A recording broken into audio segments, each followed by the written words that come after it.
B'Shem Hashem Na'aseh V'Natzliach, Shiur Torah. Bruchim Habayim. We're back and doing Baruch Hashem our Shiurim, our IGGERET HAGRA, the letter that the Gaon Vilna wrote to his family on before his journey to Eretz Yisrael, and of course a letter that has been studied countless times by Chachmei Yisrael, analyzed, written about, quoted immeasurable amount of times, and Baruch Hashem, we have the merit to learn together. Tonight's shiur will be for a refuah shlema for Rabbanit Levana Bat Sarah, Rav Ephraim ben Shulamit, Rabbanit Sarah Bat Anat, Nikula, Shoshana Bat Nikula,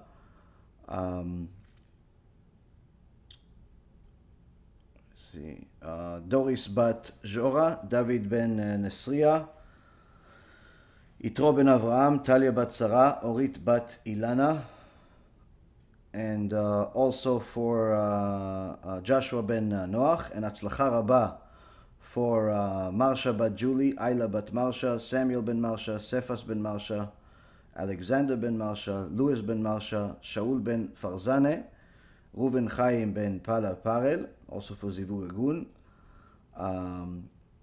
Yitro ben Avraham, Oshri ben Doris, Gabi ben Doris, Elad ben Doris, David ben Nesria, and Netanel Yosef ben Avraham, also for Atzlacha Rabba with Zivug, Zat Hashem, Mazal Tov.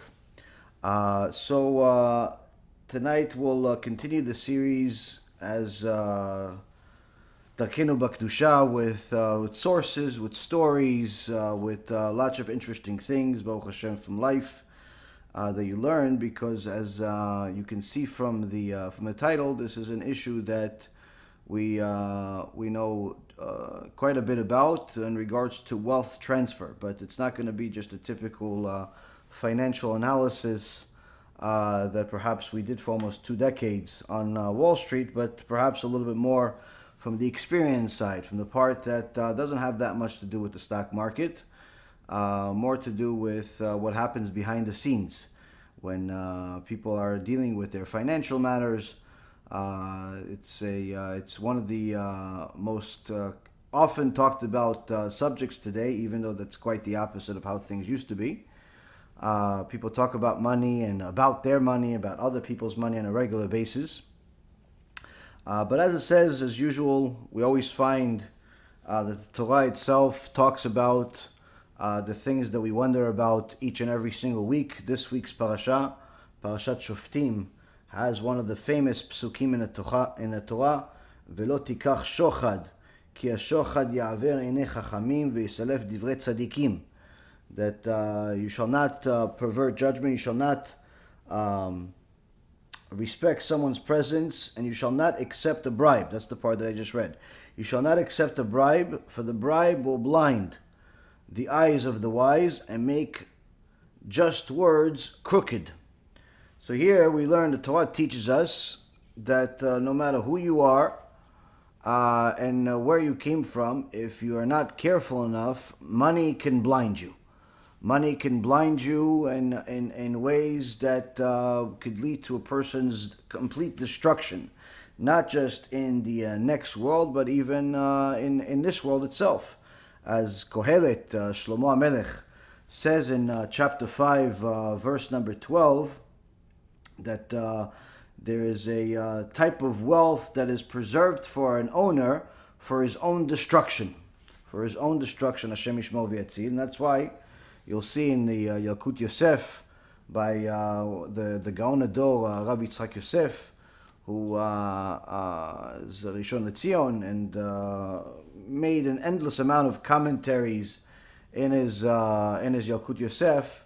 You'll see in a section that talks about wealth and brachot and the blessings that you make and so on, that when somebody, just like the Gemara in Masechet Brachot says, that a person is supposed to make a blessing on the good and on the bad, and on the bad just as much as he did on the good. And this was actually paskin la'alacha. The Chafetz Chaim discusses it, in in his Sfarim, and this is one of the things that is perhaps most difficult for people to bless Hashem both for the good and the bad. But nonetheless, the Yakut Yosef says that Chachamim did not decree for a person to make a blessing when he inherits a lot of money. When he inherits a lot of money, don't make a blessing. If a person loses a lot of money, he should make a blessing. If he inherits a lot of money, don't make a blessing. Why? Because it could be that the verse will come true on such a person that this money was given to its owner for his own destruction. Hashem Yirachem. Now, of course, the most common prayer that people ask for, the most common prayer that people make, the most common blessing that people ask for is for parnasah, is to have more money. But the question is, how much money is enough money? What are you going to do with all of that money? Why do you want so much money? Now, of course, people are going to tell you that they want a lot of money because they want to do a lot of good things. They want to feed the homeless. They want to feed the poor, give homes to the homeless and help society and so on and so forth. And as a person that was in the money business for almost 20 years, dealing with hundreds of millions of dollars and many, many, many millionaires and a few billionaires, I can tell you that from experience, it's really not a reality. Meaning that while most people think that the majority of the charity in the world that's done, majority of the money that's donated in the world to fund all types of organizations, whether it's an organization like ours for Torah, for Kiruv, to help Am Yisrael get closer to Hashem, to help poor people eat in Eretz Yisrael, Avrechim, or it's much larger organizations that have literally billions of dollars. While most people think that money mainly comes from the rich, it's actually not so. The vast majority of the money that's given, whether to our organizations or in general, is actually from the average people, and many times even from people that are themselves struggling. It's not as much as people would think comes from the rich. And in fact, this scam that came to be about maybe 15 years ago or so, where a group of billionaires declared that when they die, they're going to donate all of their money. It's we already knew at that time, and we know today, that that's just simply a great way to get some media attention, to pretend like you're a good person, because in reality, all of those people, what they're doing is simply doing a wealth transfer. Where they're transferring it from the right pocket to the left pocket, but the only difference is, in the right pocket, they'll have to pay an enormous amount of taxes once they die. A estate tax, especially for people that are wealthy, is an enormous amount of taxes. On the left pocket, they don't have to pay almost any taxes whatsoever. Why? Because they'll move it into some type of entity that does not have to pay taxes. But in reality, you'd say, wait, okay, so that's a charity, that's a organization that's going to give a lot of things. Yeah, but it's controlled by them, and it's controlled by their kids, and it's controlled by their people, and so on and so forth. And many times it's actually done during their life, so they don't have to pay taxes for that money. So it's really one big scam. Now, do they donate some money? Sure, they donate some money. But it's like, for example, the average person, donates $5 or $10 or $20. You're not going to say this person is, a gvir, he's such a generous person. Okay, he donated $20. Thank you very much. He donated 100 even. Wow, congratulations. But that's it. Nothing else is deserved by that person. In essence, the same exact thing. Somebody that's worth $100, $200 billion donates $20, $30 million. It's not exactly such a big deal. And that's in essence what's really happening. But many people were fooled by it and still fooled by it to think that some of these billionaires are such great people that they worked and slaved their whole lives and ruined everything that was in their way in order to transfer their wealth to help humanity. It's not so. It's simply not so. Now, And you see it because many of them already started doing it, and you see anyone that followed the money saw that in reality that was exactly what happened. But anyway, the reality is still the same, that most people, you ask them, why are you working so hard? They'll tell you, I want to make money. Okay, but you don't necessarily need to work as hard as you work to make money. You're perhaps working and more than you need.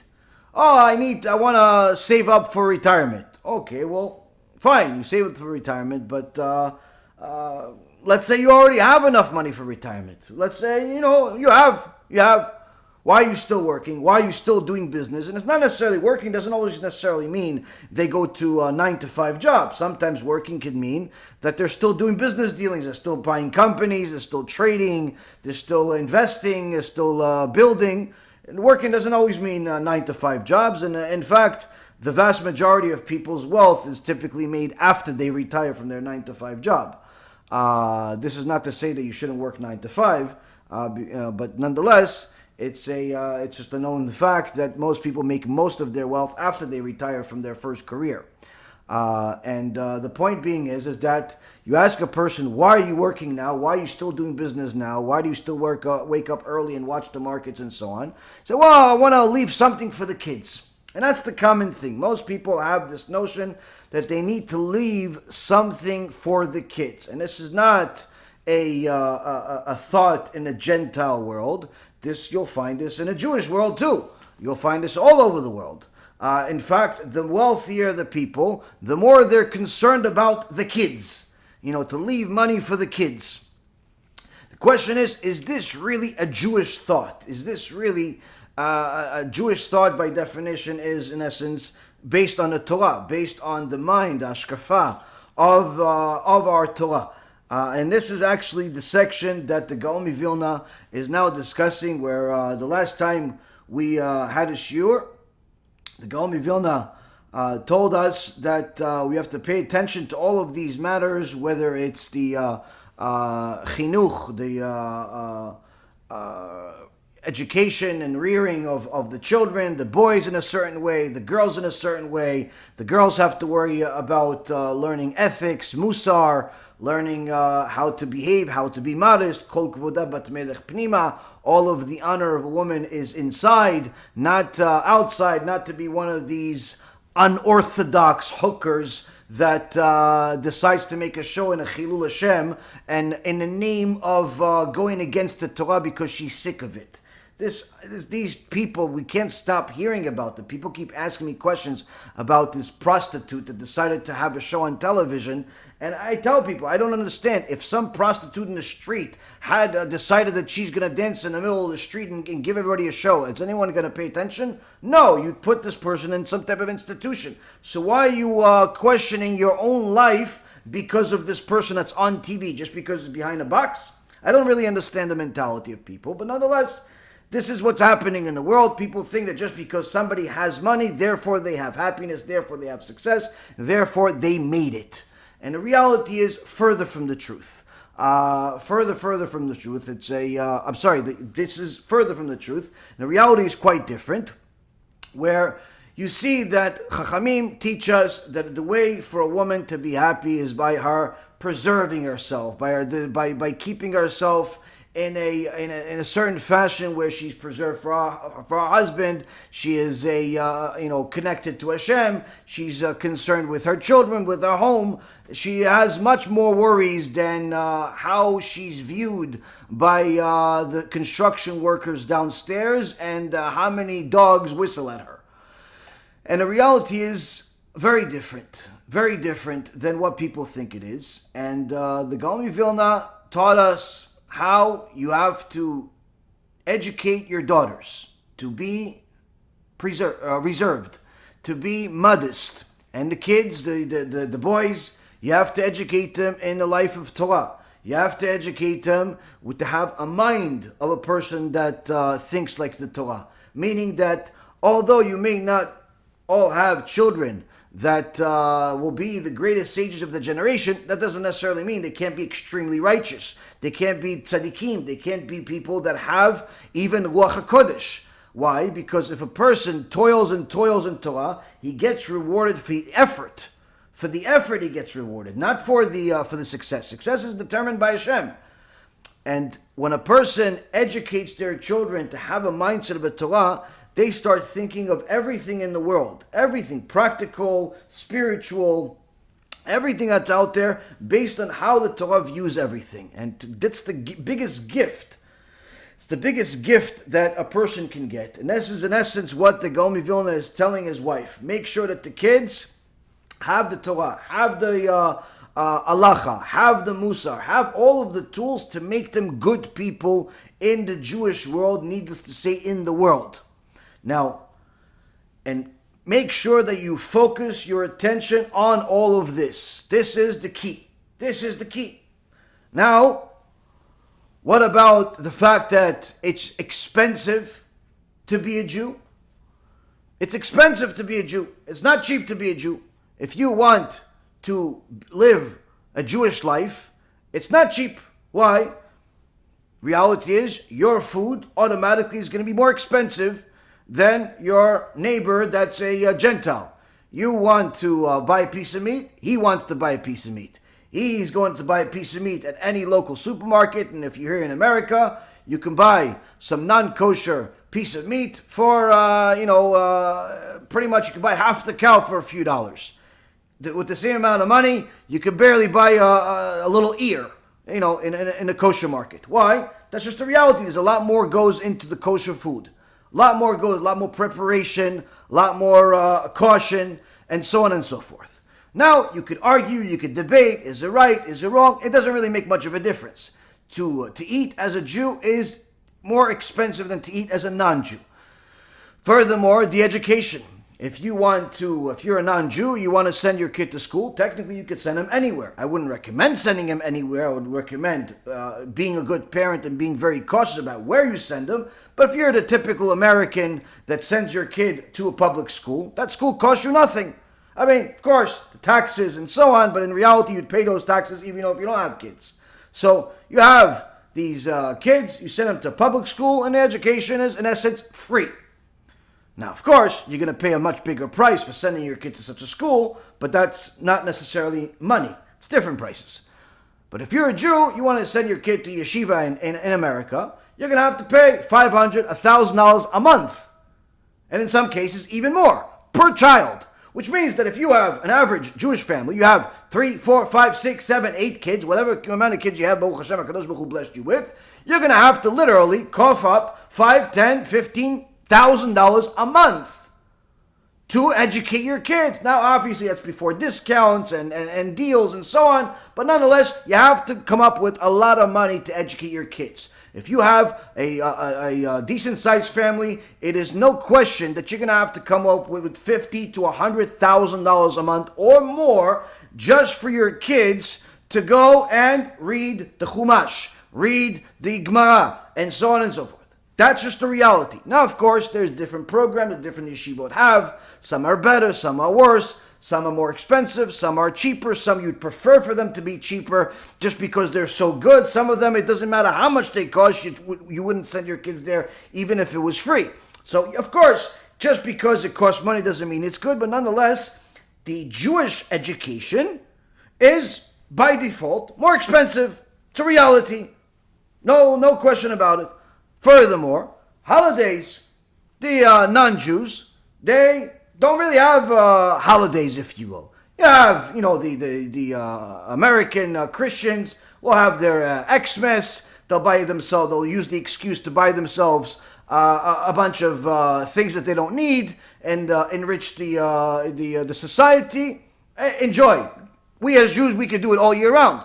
But some Jews do it all year round. Some Jews don't do it at all. Some Jews use it as an excuse around the same time and buy for their kids in Hanukkah. The point being is, that's not our only holiday. Why? All year we have holidays. All year we have holidays. And actually, there's only 1 month in the year we don't have a holiday, which is Cheshvan, which is the reason why it's called Mar Cheshvan. The Chachamim added Mar Cheshvan like it's bitter Cheshvan. Why? There's no holiday.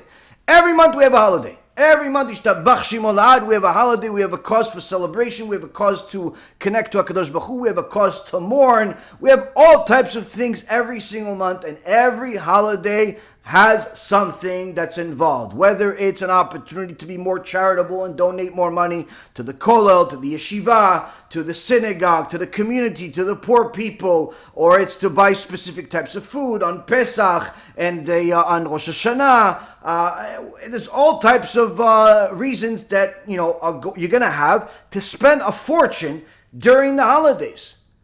So you're going to have it all year round, all year round. Now you'd ask yourself, how does an avrech, how does a Torah scholar that simply dedicates himself to learning Torah and doesn't work a regular job, he works in a Torah, how does he survive with $500 a month, $1,000 a month? How does he survive supporting 3, 4, 5, 6, 7, 8, 9 kids in Eretz Yisrael, in some places in America? How does he survive? Sometimes the wife works, sometimes the family helps, sometimes the HaKadosh Baruch Hu simply makes a new miracle every single month, sometimes it's a combination of everything. The point being is, it still does not remove the reality that it is expensive to live as a Jew. Now, if you want to become a Jew, or you're brand new into the religious world, or you're a young kid and you now are a bar mitzvah boy, automatically, you all have a big expense. What's the big expense? You have to buy yourself a talit.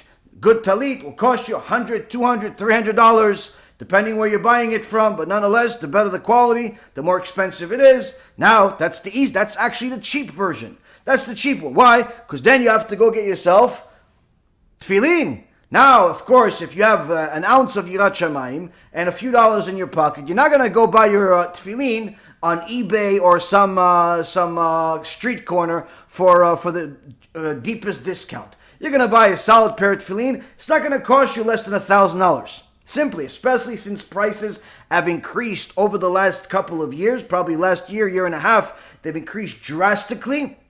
Just simply because it's much more difficult to make with Corona. There's less people making them. The prices of tefillin have increased drastically.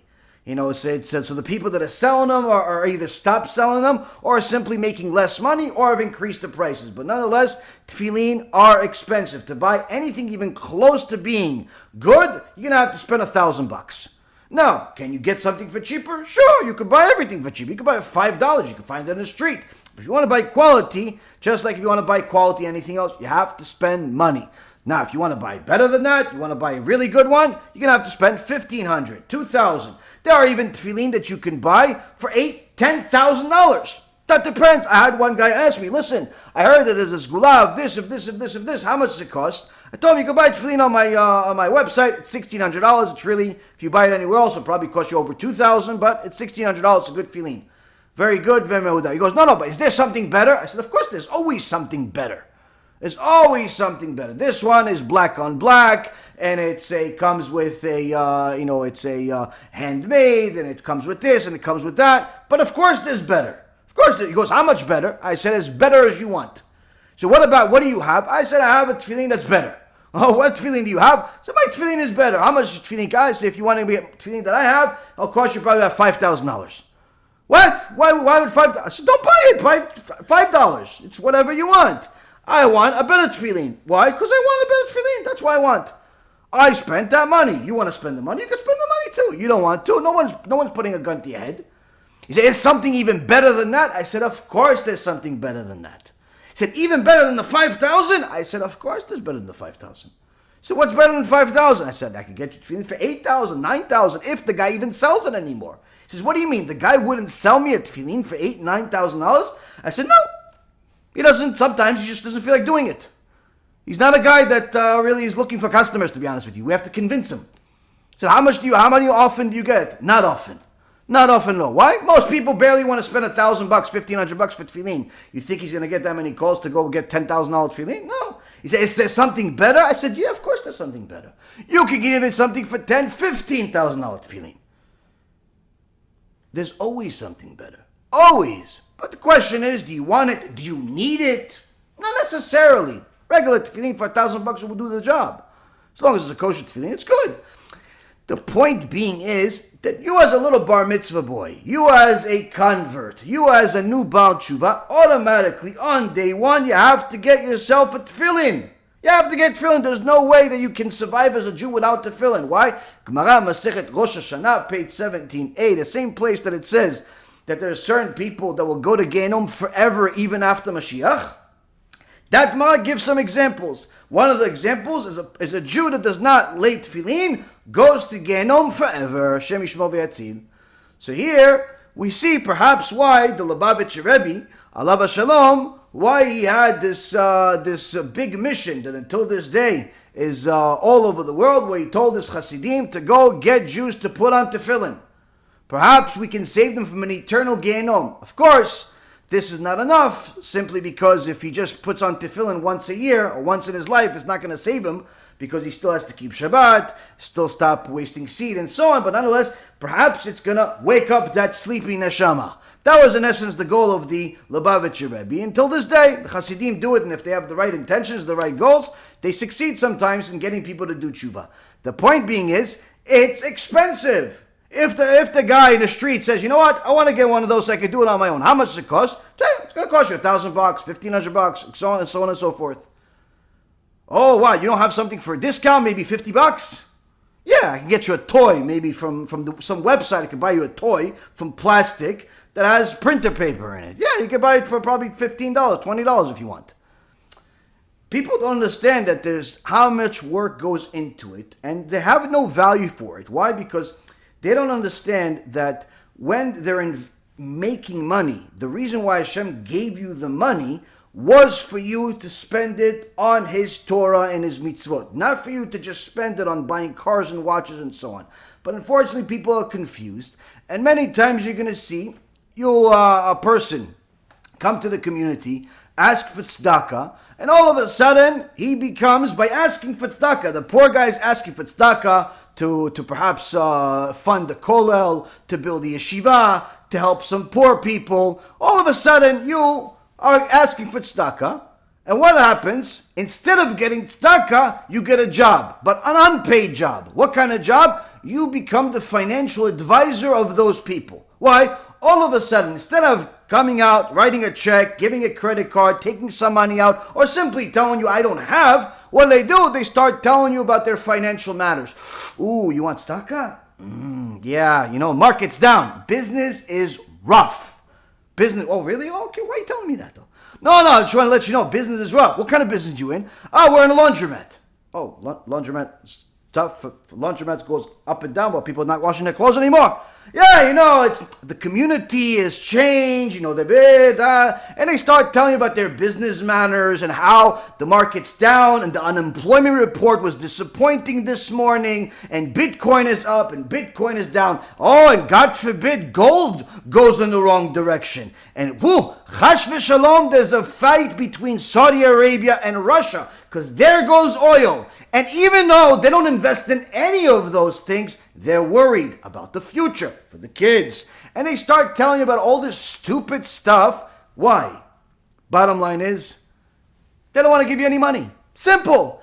But you hear these people, the poor guy is asking for tzedakah to fund Torah institution, to build some yeshiva, to do something good in the world. And the guy starts telling him about all of his financial matters. His business is rough, and his wife is divorcing him, and he just lost this. Before you know it, the guy says, you know what? Maybe I'll start my next campaign for you. I'll raise money for you to help you.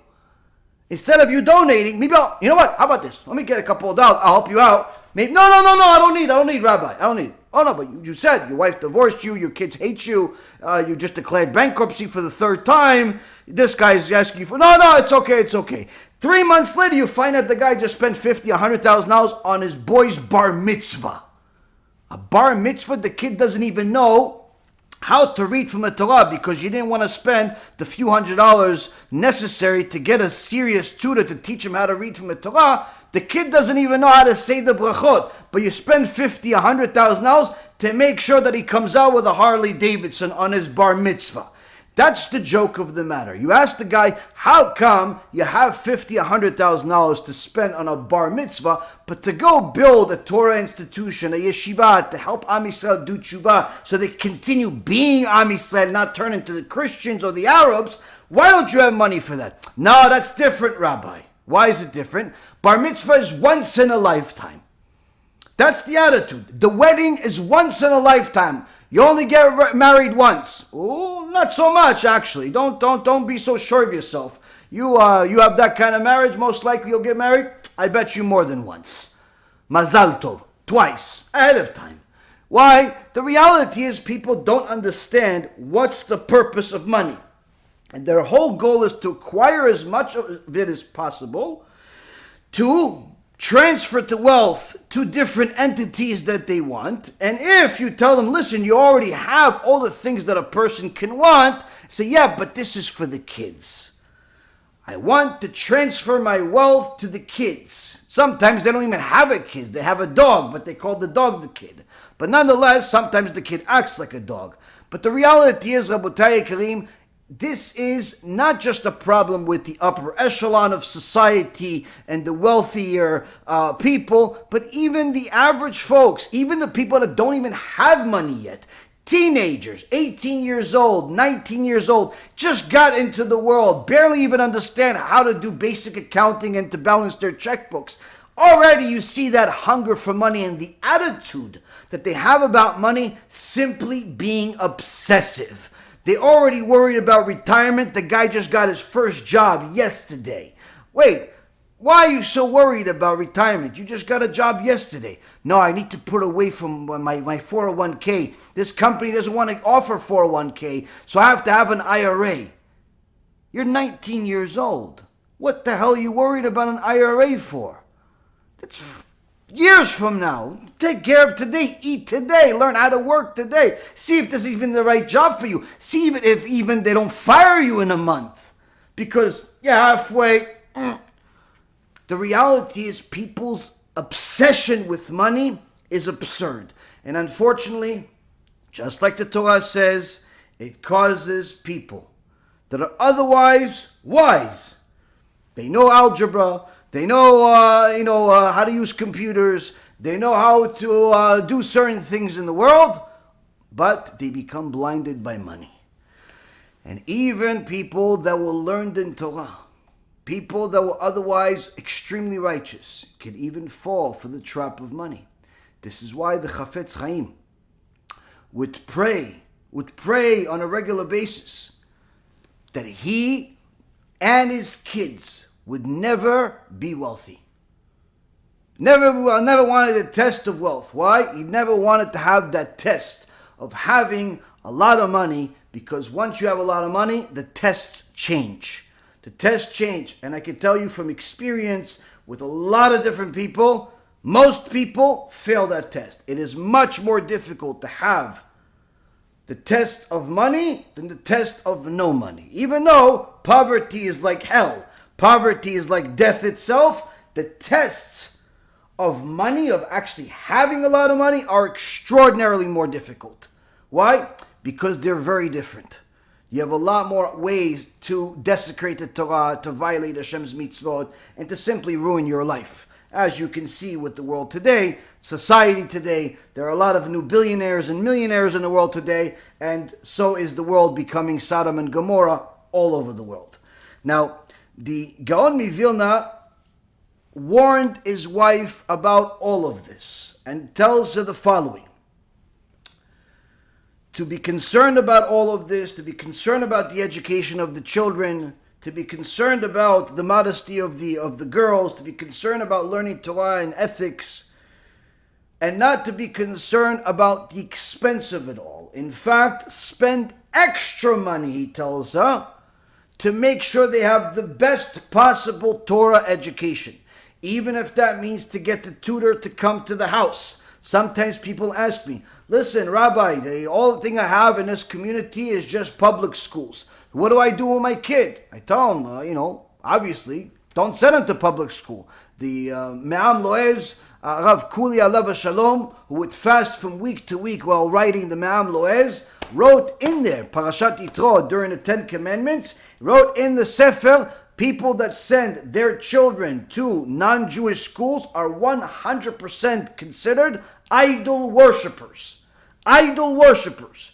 They're violating the Ten Commandments.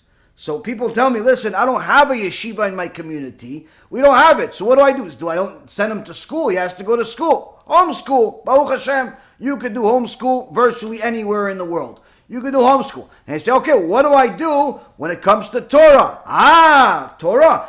Get yourself the best person that can teach your kids Torah. Now, of course, you have a lot of things available on the internet, but not everything is available on the internet. And also, some things need to be taught face-to-face. Some things need to be taught by a person. Now, of course, this could also be done virtually, but nonetheless, you need somebody to teach your kid. Go and get somebody to teach your kid. Yeah, but it's the guy that's there. I asked him, and he wants $50 an hour. Pay him. He wants $100 an hour. Pay him. He wants $25 an hour. Pay him. Whatever he wants, pay him. If he's good, pay him whatever he wants. Why? That's the purpose of your money. Oh, but it's expensive. Let it be expensive. Let it be expensive. Whatever it costs you, go do it. That's the point of money. That's the point of money. That's why it always baffles me. People tell me, like during the holidays, Baruch Hashem, holidays are coming up, and there's a bunch of expenses coming up for a lot of people, whether it's the expenses of Rosh Hashanah, or the expenses of the helping the poor people, or it's the expenses of Sukkot. Sukkot, one of my favorite holidays. I love Sukkot. We always splurge as much as possible to build the best sukkah, and I'm always disappointed anyway because it always never comes out as perfect as I want it to. But nonetheless, I always try my best to go and buy the best stuff, the best etrog money can buy. Whatever I can afford, whatever I can find, I want to get it. Sometimes I have the merit to get the really, really best. And sometimes the money is not exactly there, but you still do it. Why? Because you know HaKadosh Baruch Hu said, this money that you spend on my mitzvot is not included in your parnasah. Whatever you spend, I'm going to give you back. So Baruch Hashem, we test our emunah every single year. And somebody asked me, how come you don't go into the business of etrogim? All of these different rabbis in different communities, they sell the etrogim and the lulavim and so on. And, some people make a lot of money doing it. Why don't you do it? I said, no, I don't want to do it. Well, why not? There's a lot of money in it. I said, I don't want to do it for the money.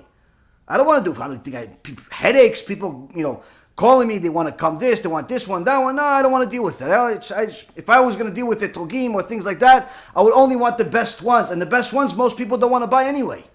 Why? They want to buy the whole set for $50, $100. My etrog costs more than that. And the reality is most people don't have that mentality. And who has the patience for it? Unless they're doing it simply for the money. Now, this is the mentality you're supposed to have. But to get there takes a little bit of time and also a little bit of experience of where money really stands on the priority of life. The Gaon Vilna says, what can a man salvage from this world? Nothing. Nothing from his labor to take with him. He brings the Kohelet that we mentioned, chapter 5, verse 14. Except the 2 garments which are his burial shrouds. And then he brings a couple of verses from the Tanakh in Psalm chapter 49, verse 8. Also, yet a man cannot redeem his brother. He cannot give a ransom to Hashem. Where he's, in essence, David HaMelech is telling us that although you may be a wonderful person, your brother, your sister, your friend, whoever it is, not so much a wonderful person. You kept Shabbat, you put on tefillin, you gave some tzedakah, you did all the good things, Baruch Hashem. Your friend, not so much. Now, unfortunately, sometimes death happens, and your friend died. You can't just say, listen, I'm going to give him all my merit so he goes to heaven. I'm sorry, David HaMelech says over here, you cannot do such a thing. You cannot do such a thing. You cannot do such a thing. Your mitzvot from the past cannot redeem your brother. You cannot redeem your brother. Fear not when a man grows rich, for upon his death he will not take anything. Another verse from Tehillim in verses 17 and 18, where David HaMelech says sometimes people are worried. Listen, this guy just went into, got a bunch of money. He married the wealthy person. He, she married this person, that person, and they got a business deal and so on and so forth. David HaMelech says, don't be afraid. Don't worry. Don't worry about the money. Why? That money is not going to help them in any way, shape, or form. In the real world, it's not going to help them in any shape or form. Why? That money stays here. The only thing that's going to help them is how they use the money. How they transfer that wealth during their life, not after their life. After their life, it's worthless. During their life, how they use that money. What kind of acts of good do they do with that money? And needless to say, even without the money. But unfortunately, many times people marry for the wrong reasons and find out the hard way. And there's countless stories that come to me from different people that made horrible decisions before they did Teshuva, before they learned the right things, and they married the wrong person. And there's literally almost no end to their suffering when they realize that they married the wrong person. And it's not like they married the wrong person, because of something that's unbeknownst to man. Simply, she married him because he has a good job. He makes $500,000 a year. He's a good-looking fellow. She liked it. He told her, listen, but I keep Shabbat. She said, I don't keep Shabbat. Yeah, but I want you to keep Shabbat. She goes, listen, if you take care of me, I'll keep whatever you want me to keep. And he says, okay, fine. Oh, I made a Baal Tshuva also. So he takes this woman that says the condition for her to keep Shabbat, in essence, is for him to take care of her, buy her wherever she wants, and he doesn't realize that her wants continue to grow. And she doesn't want to live in this house. Yeah, but this house is a $500,000 house. Yeah, but this house is not in the level of the house that I had when I was growing up with my parents. We need to get $1.5 million house. $1.5 million house? Why do we need $1 million? It's just you and me. What do we need? 8 rooms. Listen, need, no need. That's the way you say. You promised. You want me to keep Shabbat? Or you don't want me to keep Shabbat? And the poor guy writes the check, moves to a community he doesn't even want to live in. Why? Satisfy her needs. And then he says, listen, baby, I want to have a kid. Oh, kids are expensive. Okay, don't worry, we can afford it. I have a good... No. The plastic surgery, I want you to make a special account for me to get plastic surgery right after birth. What do you mean? We're going to have one kid? I don't know. I can't promise you more than one kid. I don't want to look like I'm disheveled like some of these old ladies where, they're fat and this and that. I want to look like a supermodel sharmuta. That's what she wants to look like. She wants to look like one of these women on Unorthodox. That's what she wants to look like. And the reality is, Rabotai, the poor guy, what does he do? Writes the check, opens a separate account. Hey, honey, I love you, baby. Here you go. Here's my account. What? That's how you show me you love me? $50,000. You call this love? Puch! She throws it in his face. What do you mean? $50,000 for plastic surgery. You're 25, 30 years old. What do you want? No. If you really love me, you'd make at least a 1 next to that 5. And the poor guy goes and does whatever he does to go write another $100,000. Why?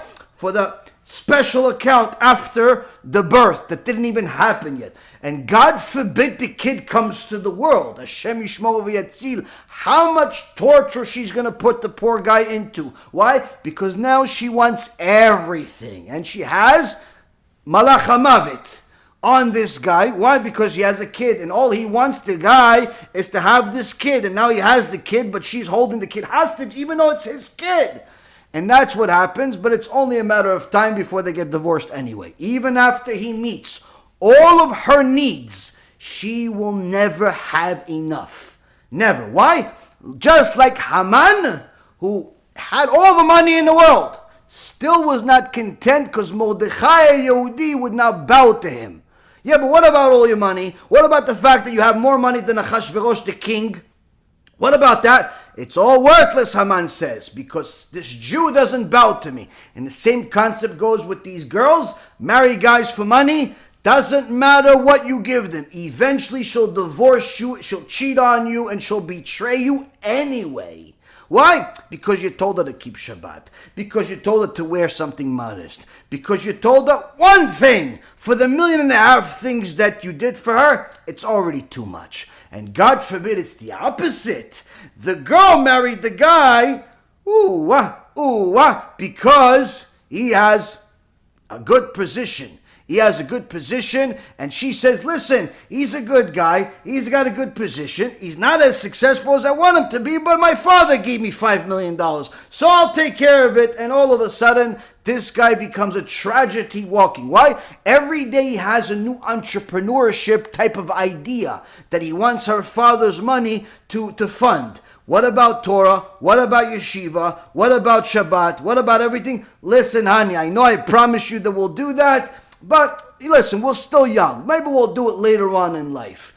And chas v'shalom, she brings kids with this vulture. All of those kids are going to be confused. Why? Because the father can't stand the Torah. Can't stand the Torah. Can't stand anything to do with it. And that's what ends up happening, that these things end up in divorce. Many times people say, oh, listen, I'm divorcing my husband. I'm divorcing my wife. I'm divorcing this. I'm divorcing that. It's never surprising. Why? In most cases, they should have never been married. It's actually surprising they survived that long. It's surprising they survived past a day. Why? Because as soon as the lust is out of the way, you realize who you're with, and they're completely different than what you thought. But people live in denial. And many times, Rabotai Karim, it happens on a massive scale, both in the Jewish and the non-Jewish world. People try to marry an illusion and marry for the wrong reasons. And money is one of the most common reasons of why people get married in the world today. And unfortunately, it's one of the most common reasons for divorce. Because if you were successful when you got married or at some point, and now you have a hurdle in your path, more times than not, that hurdle will lead to a divorce. Why?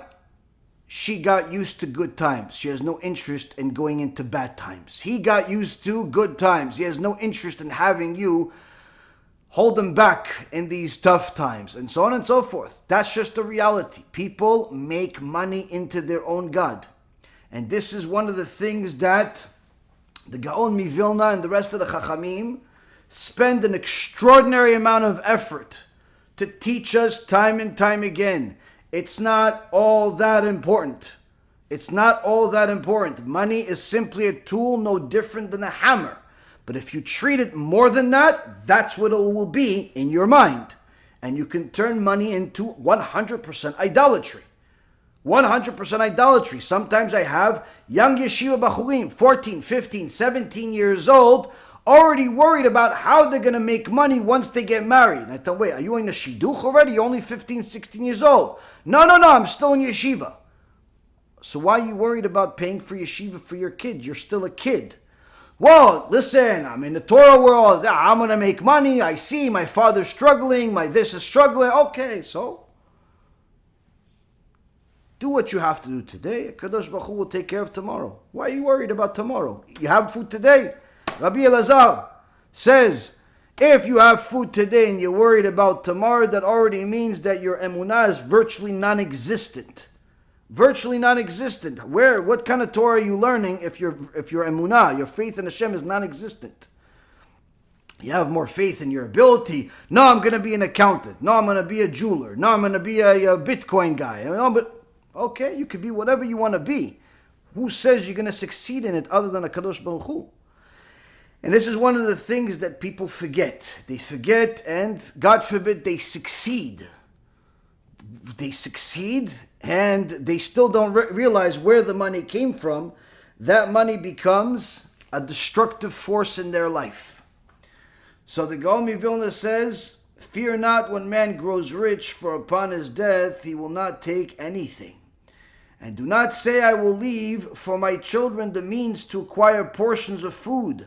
For when you are in the grave, who is going to tell you whether they retain wealth you leave them?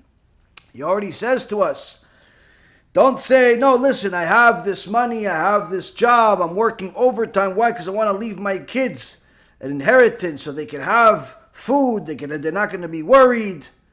He says, who says that your kids are actually going to be the ones that benefit out of this? Many times, people work. They will have a certain plan of who to give the money to, and it ends up going to somebody completely different. In one famous case in Eretz Yisrael, one very, very wealthy guy made an enormous amount of money, suddenly died as a Kadosh Baruch Hu wanted, and his wife married his enemy. His wife married his enemy. Unbelievable. But that's what happens many times. I have a guy that I used to be friends with, Greek guy, that he had an enormous fortune, big house, and so on. One day, he finds out that his wife wants a divorce. Why do you want a divorce? We're married for 20 plus years. We have great kids. Everything is good. No, I fell in love. Fell in love with me? No. I fell in love with somebody else. Do I know him? Yeah, you know him. I like him. He goes, yeah, you're pretty friendly with him. Oh, Eric, the accountant. Hashem Yishmor v'Yatzil. So this woman, she cheated on her husband with the accountant and ended up taking most of the guy's money anyway. Why? Who knew where all the money was? The accountant. And this, Rabotai Krim, happens often. And I've seen it when I was on Wall Street. I saw it quite a few times of how people betray each other over money. It's the most disgusting thing in the world. I had one client that made a fortune in dog food. Fortune. Over $100 million he made in dog food. And one day, he calls me, tells me, listen, I had the accounts for him, managing his money. We made millions and millions of dollars together. And I also started managing a few $1 million for his sons. And of course, he gave the business to his sons. And one of his sons all of a sudden started acting weird, all types of things. And my client calls me, he says, listen, we have a problem. You're going to have lawsuits, all types of things. Wow, what happened? Oh, my son, he married this money-hungry witch, and she is destroying the whole family, and so on and so forth. What ended up happening? The son that got everything he has from the father betrayed the father, took as much money as he could possibly take, literally almost like destroyed the whole family. For what? For some girl that he wanted to marry. And why did the father have so much against this girl? Because she was caught by the father and other people cheating on the very same guy that is destroying the whole family for her. So of course the father was actually a very good guy, this guy Bob, fantastic guy. Of course he doesn't want his son to marry this prostitute that's cheating on his son, but his son is stupid, and that's what he did. And it went on for years like this. Years the battle went back and forth. It was unbelievable. But that's what happens, Rabotai. Money makes people, Jews and Gentiles, simply crazy. Simply crazy. And the only tool to protect your mind and your soul from the poisonous understanding of money is the Torah. It's the only thing that can actually protect you from it. Now, of course, you can have certain people that don't necessarily have a Torah education, but are perhaps more ethical, more right, more decent, even when it comes to business. I haven't met many of them nonetheless. I'm assuming they do exist in the world. But there's always that line. They may be ethical in their business, but not so much in their marriage, or perhaps even less so in their divorce. They may be ethical with their wife, but not so much with their children. Not so much with this, not so much with that. There's always a line. But when a person has a Torah education, understands the halacha, understands the law, understands the responsibility of how to view money, how to use money, everything changes. This is why the Chachamim focused an enormous amount of energy to remind a person, do not ruin everything for this money. Why? You can't take it with you anyway. And then the Gaon of Vilna continues, he says, people are like blades of grass in the field. These blades grow while these blades wither and die. Gemara Masechet Eruvin, page 54a. Everyone is born under his constellation and under the divine providence. Children may even be glad when he dies, as he descends into the netherworld. Here, the Gemara in Masechet Eruvin page 54, has one of the sages, one of the famous sages named Rav. And he tries to explain to us the unnecessary efforts that people have and exert in order to accumulate wealth that's for the purpose of leaving money for their children. Why? Why is it such a purposeless task to acquire wealth with the idea that you're going to leave this wealth for your children? So much so that the sages call it foolish, call it completely ridiculous.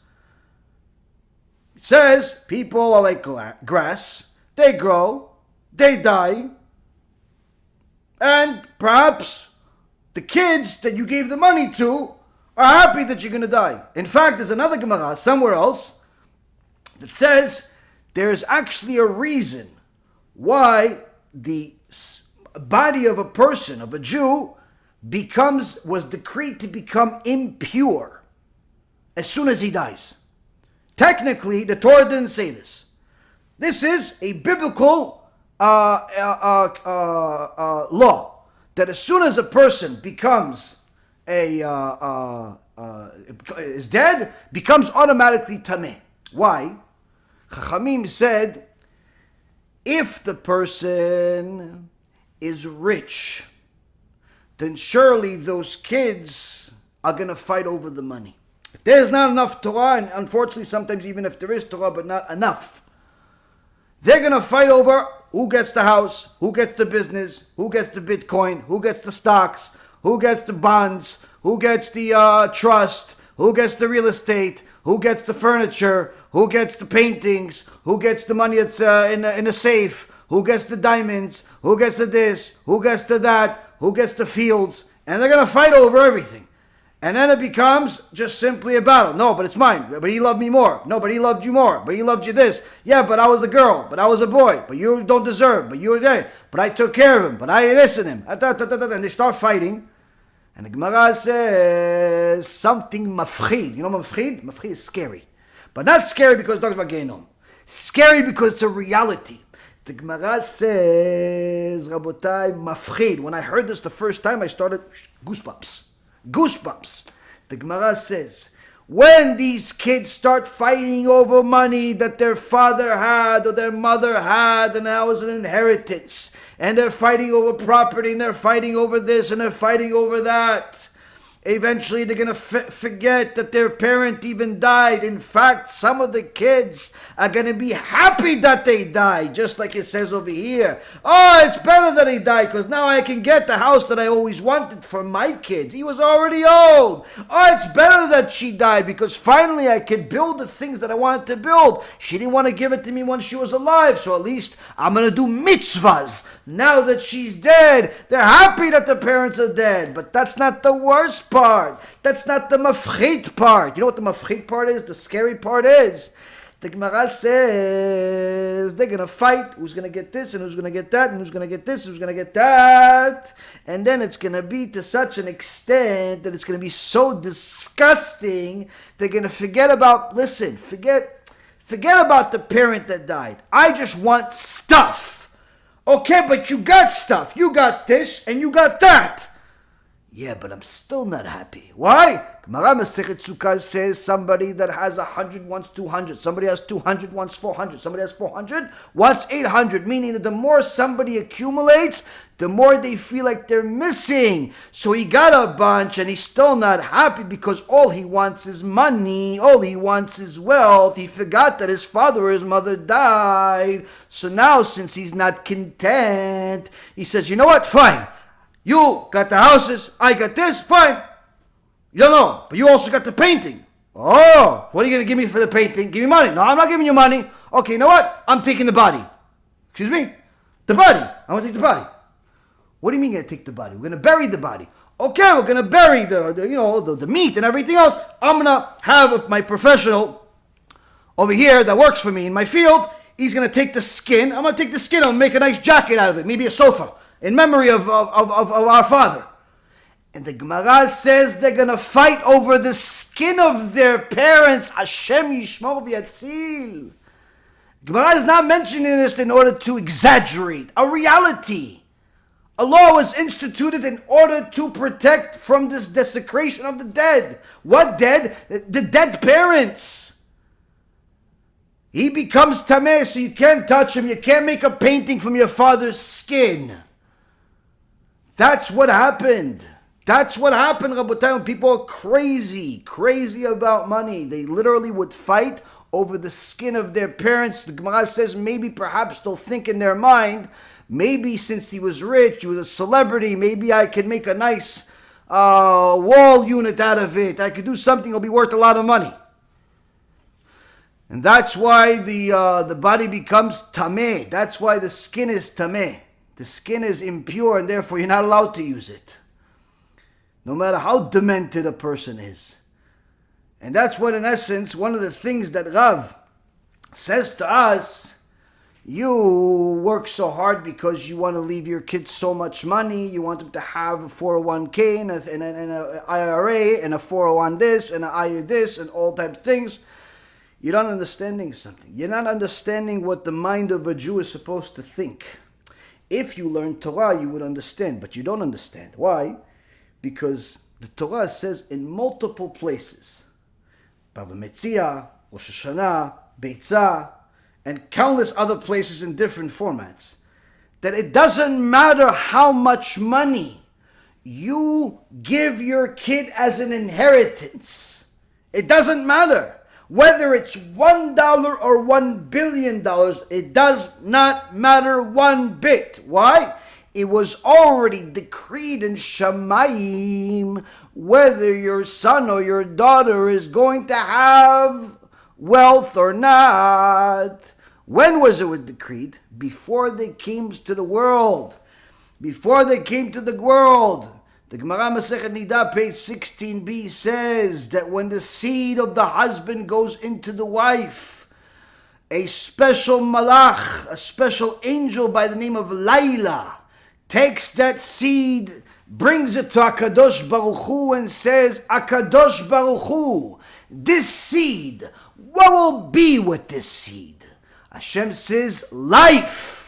There'll be life in this seed. It's not going to be nothing. It'll be life in this seed. It'll be a certain person. And the Malach Laila says, okay, what will be with this person now?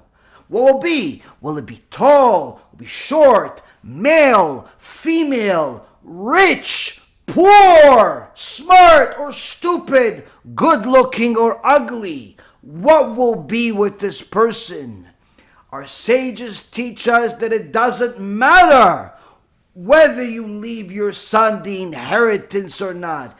If HaKadosh Baruch Hu wants him to be rich, he doesn't need your inheritance.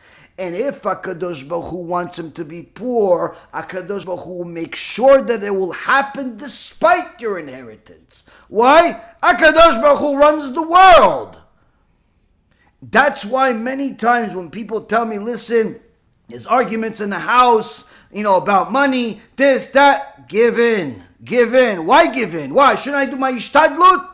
You can do your ishtadlut if you want. It's all based on how much emunah you have. But in reality, if something is yours, you're going to get it.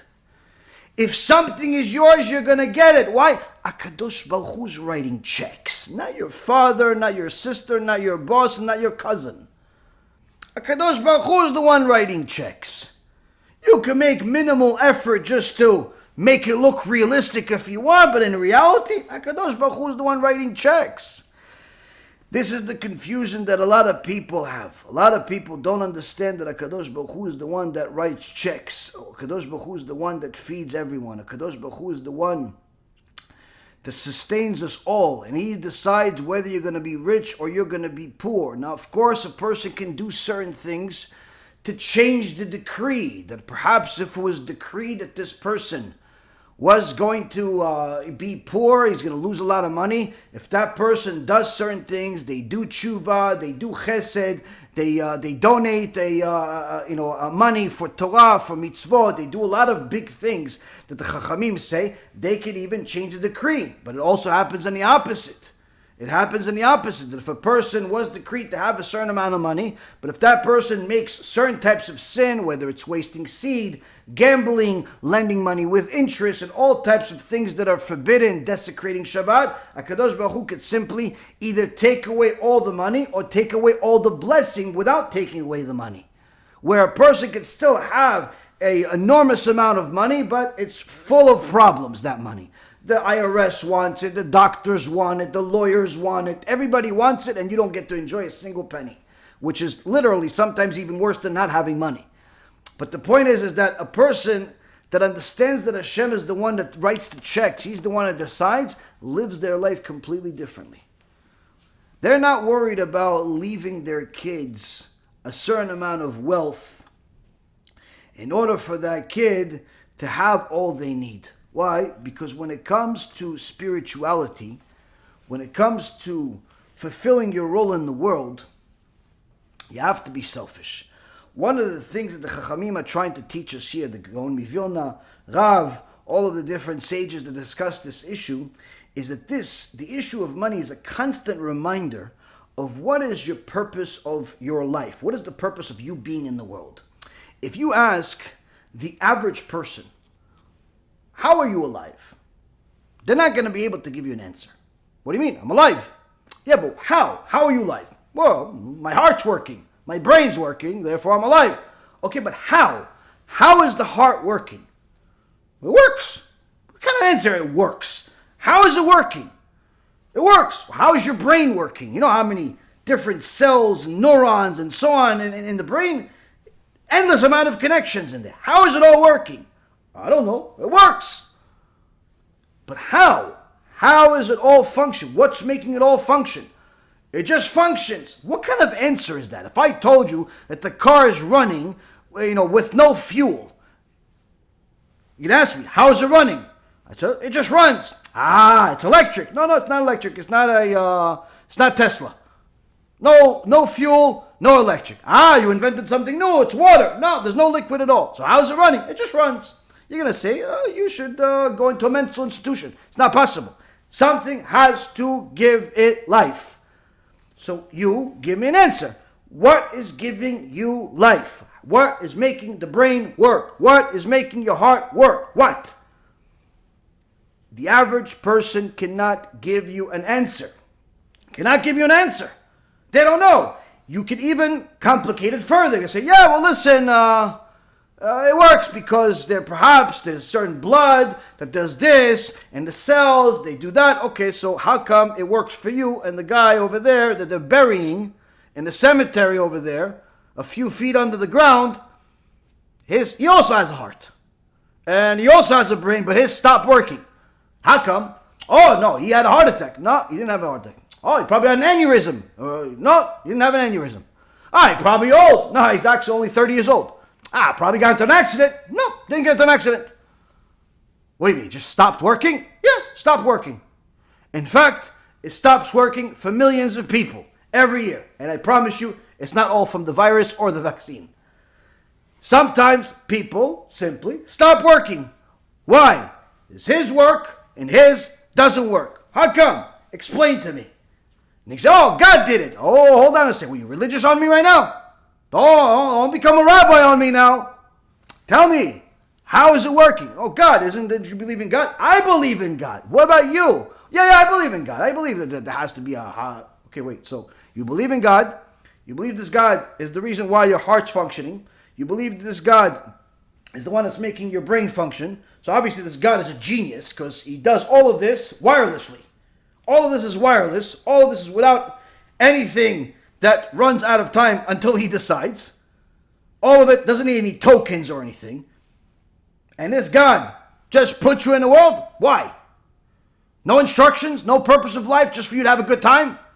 So how come there's a bunch of people, millions of people, billions of people, not having a good time? In fact, poverty, hunger, all types of disasters. How come? And you don't have those. Why? Why do you have this life and they have that life? The more you ask the average person, the more confused they're going to be. Why? There is no way to answer the question of what's the purpose of life without Torah. Simple.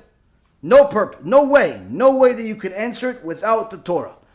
And you can say, yeah, but you can do it also with other religions. No, you can't. Why? The other religions will get stuck at a certain portion. Where's that portion? A certain portion where they have to rely on the Torah. So why should I go to them if I could just go directly to the Torah? That's what the Kuzari did 900 years ago, almost 1,000 years ago. He realized that if the Islam and the Christians, the Catholics, they're all depending on the Torah, they're all saying the Torah is the foundation, why should I go to the middleman? Let me just go straight to the Jews and go to the Torah. So the reality is the only way to explain purpose of life is the Torah. And money is one of those things that is supposed to be a constant reminder of the Torah, actually, of the purpose of your life. But unfortunately, many times a person is not only not going to be reminded of the Torah through his money, but in fact forget the Torah, forget the purpose of life because of money. Meaning the same tool that's supposed to help them ends up destroying them. It's like the knife is supposed to be used to cut your food so you could survive, but it could also be used to murder people. And this is one of the things that a person can only help themselves. No one can help a person other than themselves. Even if you have somebody that wants to help you, if you don't want to help yourself, no help in the world is going to help. You have to be willing to help yourself. Now, if a person looks at the world around them, they'll see that you ask the average person, why do you work so hard? Why are you working 2 jobs or so many hours, so many days, and so many things? Many times they're going to tell you, for kids, for the future, for this, for that. Okay, fine. But what do you want now? Oh, I just want good health. I want to have good health. I'll be happy. So you notice that people will tell you, what do they want? They want health. But in reality, if they don't have the Torah as the guide to their life, they ruin their health for the first 40 years of their life in order to acquire money. Destroy their health, work an endless amount of hours, terrible types of jobs, all types of things that literally destroy their health just to acquire this money.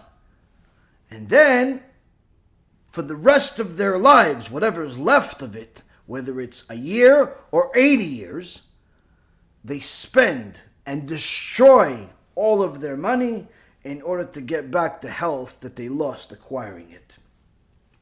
This is, unfortunately, one of the things that is happening in all parts of society.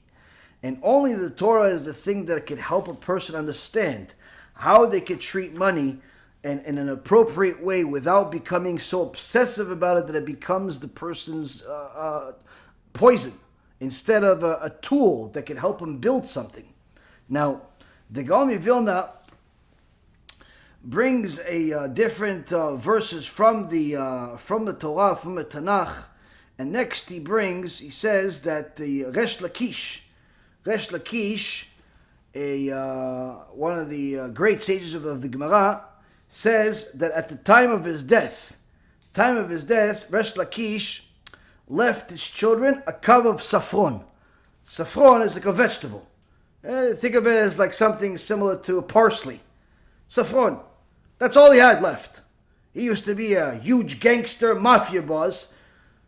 Rabbi Yochanan helped him do tshuva, became the chavruta. He himself became one of the Gdolei Ador, one of the giants among giants, Resh Lakish. Now, of course, he didn't waste his time chasing money, doing this. He lived. But he made sure that all money that he had, he treated it the right way. What's the right way? If I have money, I get whatever I need, fund whatever Torah I need, fund whatever stock I need. If I have whatever I need and it's extra, simple. I give it to whoever else needs. Whoever else Hashem sends me. This guy, what do you need? You asking me for stock? Okay, no problem. What do you need? Oh, I need money for Shabbat. Here you go. Hey, what do you have? Oh, a wedding for my kid. Okay, here you go. He doesn't leave any money for himself. Why? There's no need. Why? If a Kadosh Baruch Hu decides that I'm going to have, I'm going to have. Now, of course, everybody's in their own level. Not everybody can live literally that way, where everything that they don't need, they simply give away for the sake of Torah. But Resh Lakish, the tzaddikim, live that way. They live that way in such a fashion that before he died, all he had left was this cup of saffron, this vegetable. And yet he applied to himself the pasuk in Tehillim, in Psalm chapter 49, verse 11, which says, Oy va'avoy, it says, woe to me, he says, V'azvu la'achrim chelam. He says, woe to me, that I'll apply to myself, that they leave their wealth to others. They leave, that Resh Lakish has parsley, has saffron and a vegetable in his hand, and he's crying. He's like, well, woe to me that I leave all my wealth to others. Who's to others? To the enemy? To his kids. What are you leaving them? Billions of dollars? No, there's vegetable. Vegetable you're leaving them, and you're crying over it? Yeah, because I could have, if I would have treated my money properly, I wouldn't even have that. Even that money that I spent on this vegetable, I would have used it for tzedakah. Obviously, I bought too much. I misused the money. I bought too much. I didn't need to eat that much. I bought more than I need to eat. I could have used that few dollars to go do more chesed, to go do more tzedakah, to go do something else that's good in the world. And he cried over this. And now the Gaon Vilna says, woe to the people, woe to all who plan on leaving wealth to their children, when the only benefit found from sons and daughters is through their Torah and good deeds, but their sustenance is fixed for them. So here, the Gaon Vilna repeats what Rav says in the Gemara in Masechet Eruvin, which is, woe to the people that are working so hard, toiling so hard to leave this wealth for their kids, because obviously they didn't learn Torah, because had they learned Torah, they would have arrived at the Gemara, saw that Resh Lakish and many of the other sages treated money in a certain fashion as simply a tool to do the will of Hashem, not to build empires of stuff you don't need. So much so that they cried if they had misused the money, by meaning by having too much. And yet you, instead of having a mentality that's somewhat close to it, or at least in the same world as it, all you're trying to do a day before you die is buy another vacation house you're never going to visit. Spend another few dollars on jewelry you're never going to wear. Do all types of things that are going to fund the future that you're never going to see. It says, woe to those people. Woe to those people that are working so hard to give this to their children. Why? Because all they want to give to their children, it's not in their hands. It's not going to be decided by you. It doesn't matter who you are. You could be a billionaire, you could be a millionaire, you could be as poor as dirt. And it doesn't matter what you leave your kid. If HaKadosh Baruch Hu, the Melech Malchei Amlachim HaKadosh Baruch Hu, the King of Kings, he wants your children to be wealthy, they will be wealthy. If he wants them to be poor, Shem Yishmor, that's what will happen. That's what will happen. Instead of worrying so much about leaving them money, you should focus on leaving them Da'at Torah. Leaving them Da'at Torah. That's actually what the son of the Gaon Vilna, testified on his father's behalf when he wrote the commentary on the Shulchan Aruch. He says that his father, the Gaon Vilna, never sent him friendly letters. The only thing he inquired about is about the Yirat Shamayim, how much fear of the Almighty they had. Where one time where he went to visit his father after not seeing him for a few years, the Gaon gave him some time to rest from a very long journey. As soon as he got up, instead of saying, how are you, how's this, how's that, he said, okay, surely you wasted a lot of time in this journey not studying Torah like you typically do. So now, first thing first, go learn Torah. Make up for that time you didn't study Torah. Why? That's the purpose of life. That is the purpose of life. The only thing that the Gaon Vilna cared about for his kids is how much Yirat Shamayim they had, how much fear of the Almighty they had, how much Torah they had. Why? That's the only thing that I can truly give you. That's the only thing I can truly give you. And as a rabbi of a community, a rabbi needs to know that's truly the only thing you can give the community. The Torah is the only thing you can give them, the Da'at Torah, the opinion of the Torah. This is why the sages work so hard to tell people these messages that would seem harsh to the weak among us, but in reality, they're the only version of reality. I'll give you another example that's mentioned in his book. Right now we're in Slichot. We're in Slichot. We are in a time of repentance, a time of Teshuva in preparation for the Judgment Day. And there's lots of lectures that talk about doing Teshuva. As a common statement, Bo Cheshbon.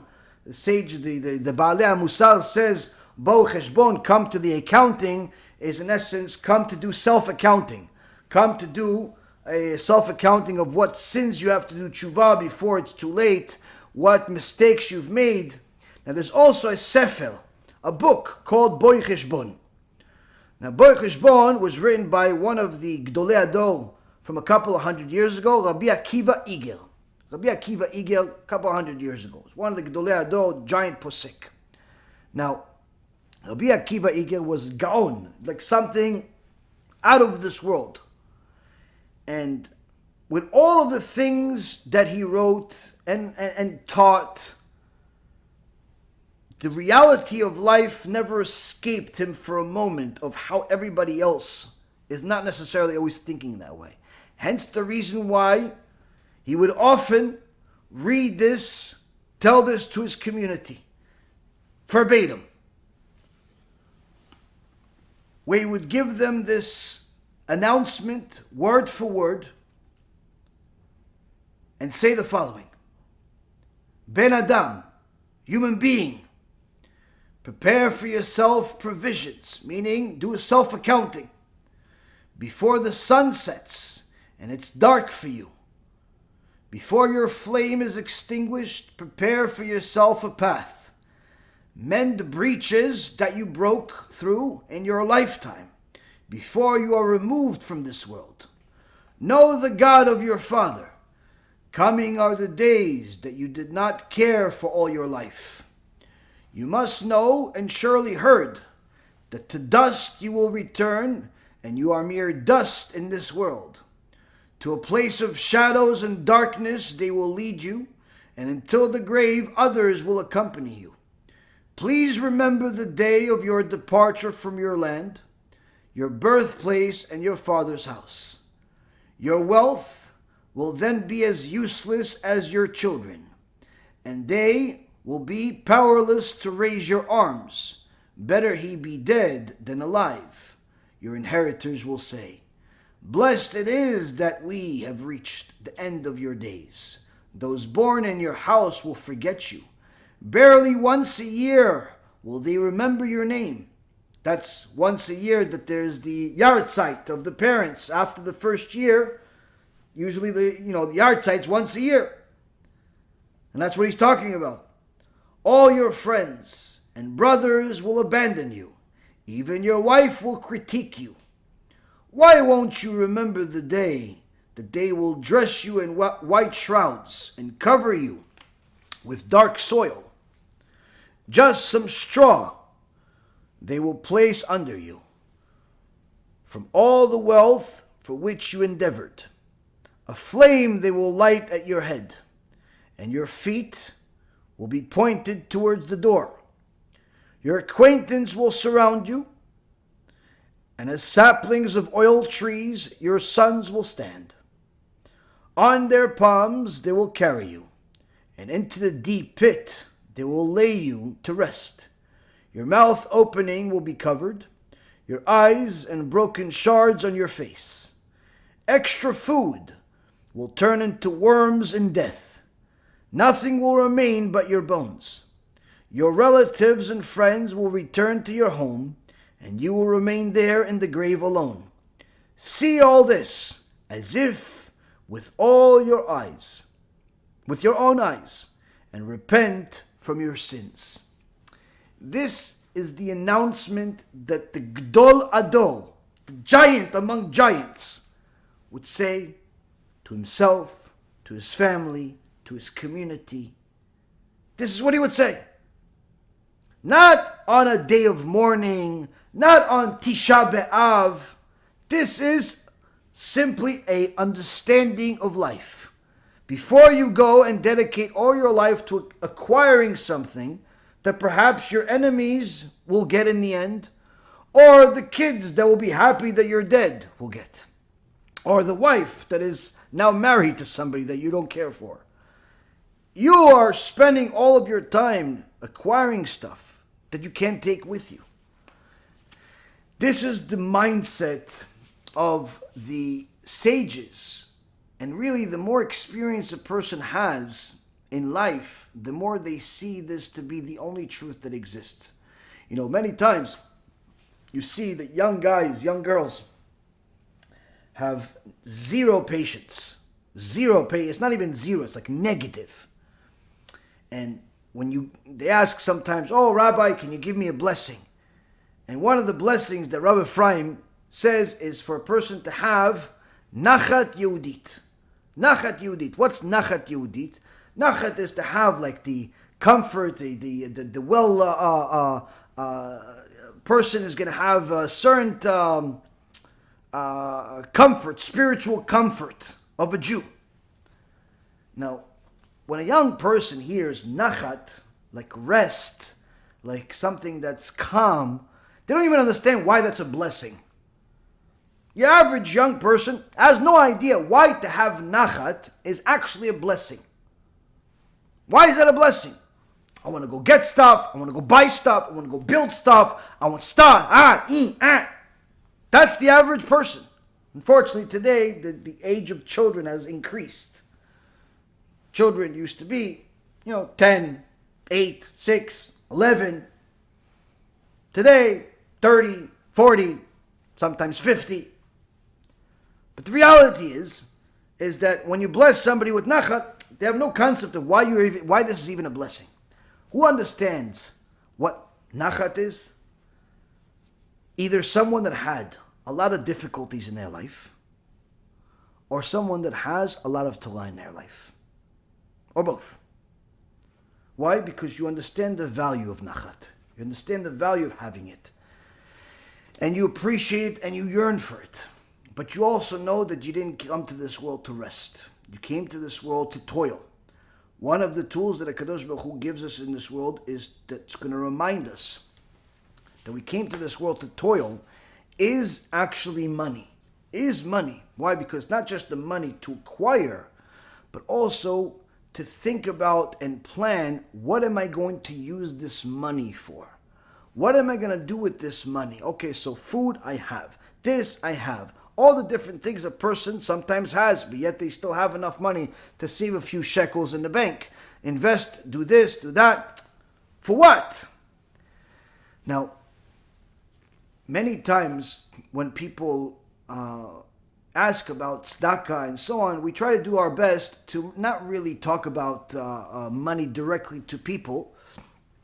That's just generally my thing. I don't ask people for money. If somebody wants to donate, they can donate on their own. And anyone that's been watching my shulim for a long time knows that it's just simply not something that I do. Even when people ask me to call them so they could consider what to donate, tell them, listen, whatever you want to donate, you do it on your own. You're never going to get a call from me asking you to donate. We have sometimes an assistant, a helper in an organization that calls people and asks them if they want to donate, but that call will never come from me. And generally speaking, it's just not something I like to talk about. Why? Because I want people to decide for themselves, and not think that it's me convincing them in any way. But nonetheless, donation is a critical part of a person's life. Why? Because it shows that you have an understanding of what's the purpose of money.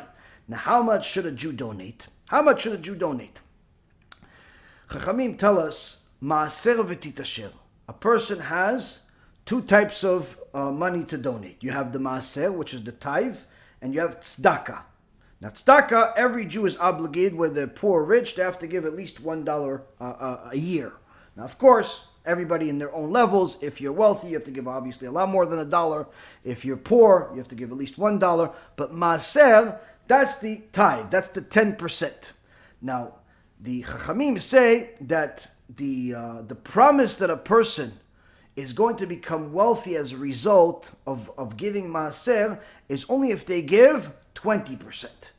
And that's actually what the Gaon Mivilna says. He says if a person gives 10% of their income, whatever money they make, their gross income, they give 10% for the sake of Torah, for Kiruv, for Talmidei Chachamim, and so on, to help the poor. They give that 10%. They're going to have protection of that money, where even if the market crashes or whatever it is, Hashem will promise to protect their money so they don't go poor. Now, if they want to become wealthy and they want to test Hashem with the test of wealth, then they have to give 20% of their income. 20% of their income. As far as tzedakah, they should give as much as they can. Now, of course, the wealthier a person is, the less relevant the percentages are. Meaning that if a person is, let's say, making, $50,000, $100,000 a year, and he should give the masel, and of course, he should give some type of tzedakah. But if the person is he should still not make himself poor or anything. But if the person is, let's say, multimillionaire, he has $10, $20 million, $100 million and things like that, he could literally give 90% of his wealth. Why? Because he doesn't need all that money. Now, are most people going to do that? Absolutely not. But nonetheless, when a person understands that their money is there in order to fulfill mitzvot, in order to do good in the world, and not necessarily to acquire more stuff, it becomes more and more of a reality. More and more of reality. And that's why for the religious people are much bigger donors than the non-religious people, because while the non-religious person will sometimes donate as an act of kindness to do good, this is occasional. This is when they have that feeling. This is when they have that motivation. Whereas the religious Jews, they do it because it's part of their life. It's part of their religion. It's part of their simple understanding of what's the point of money. It's actually something that is common among other religions too. You see that in other religions, the religious people are extremely more generous when it comes to donation than non-religious people. Why? Because it's part of practicing the actual religion itself. Now, of course, when it comes to Judaism, the truth and the only truth that exists in the world, we always try to make sure that people realize that if they're going to donate, they have to make sure that they take some type of record of it. They take good care of this donation, because this is the investment of tomorrow. This is the investment into your future. This is not necessarily an investment that will pay you a reward next week. Because sometimes when people, that don't understand, when they donate, that's because usually they want something in return right away. Oh, if I donate for this, you promise that this year I'm going to make $1 million? No. Unfortunately, I'm going to go to the rabbi that does promise. And unfortunately that happens. There are some people that are salesmen, that are con men, that call themselves religious, even sometimes call themselves rabbis, that promise a bunch of things to people that they can't really deliver on, and they can't even promise. And I had one particular guy tell me, listen, I owe my rabbi $100,000. I said, why do you owe your rabbi $100,000? He said, well, because he told me, how much money do I want to make 15 times of? I said, what do you mean 15 times? He said, whatever I want to make 15 times of, I have to donate that amount. So I donated, whatever the amount was, and I still owe him $100,000. I said, okay, so how's that promise going? Did you make 15 times that amount in that year? He goes, no, I actually declared bankruptcy that same year, and that's why I owe him the $100,000. So yeah, it's because you can't make such ridiculous promises. And many times people promise these things because it's a business. They want you to donate because they want you to donate, and they're willing to sometimes, put a wool over your eyes and their own eyes. And this is also the reason why I don't ever call anybody for donations. I don't want anyone to ever think that this is the case. Now, of course, donations are necessary. But the key is for a person to understand that they need it, not that they are needed. They need it for themselves. They're doing it for themselves. They're not necessarily needed by any particular organization. Organization, if Hashem decides that organization or that person is going to get, it's either going to be you or it's going to be somebody else that Hashem is going to use. Now, the Gemara brings a very extraordinary story about a righteous person, a righteous king. Gemara in Masechet Bava Batra, in page 11a, there was a righteous king that by name of Munbaz, King Munbaz. who at his time there was a severe famine in the land. There was a drought, and people didn't have any food, anything. Now, of course, typically what ends up happening is people take care of themselves when there's a hunger, when there's a drought. Everybody takes care of themselves, including the people of the that are running the place. It's just a reality of life, and you see it in all societies and all places. Unless the people behind the scenes are righteous people, like you had in Egypt when there was a worldwide drought and famine and so on. You had Yosef HaTzadik feed the whole world. Feed the whole world. He could have easily just told Paro, keep everything for yourself so you stay alive. But what ended up happening? Ended up feeding the whole world. And you see, righteous people are even more concerned about the people during terrible times than they are about good times. Usually the bad people only treat people good because it's good times, not because it's bad times. Now this King Munbaz saw that people are suffering. Instead of becoming a hermit and hiding behind the soldiers, he opened up his places, all of his reserves, and started giving everything away to all of the people. But not just what he acquired for himself, but also what his father and grandfather and great-grandfather, all of his ancestors, he started distributing all of the wealth to all of the poor people. So much so that the people of his family, of his kingdom, came and complained against him. They rallied against him. And the Gemara says that the brothers and his father's family banded together against him and said to him, your fathers hoarded their wealth and added to the fortune of their forefathers. And you, instead of increasing the family's riches, are liberally expending them.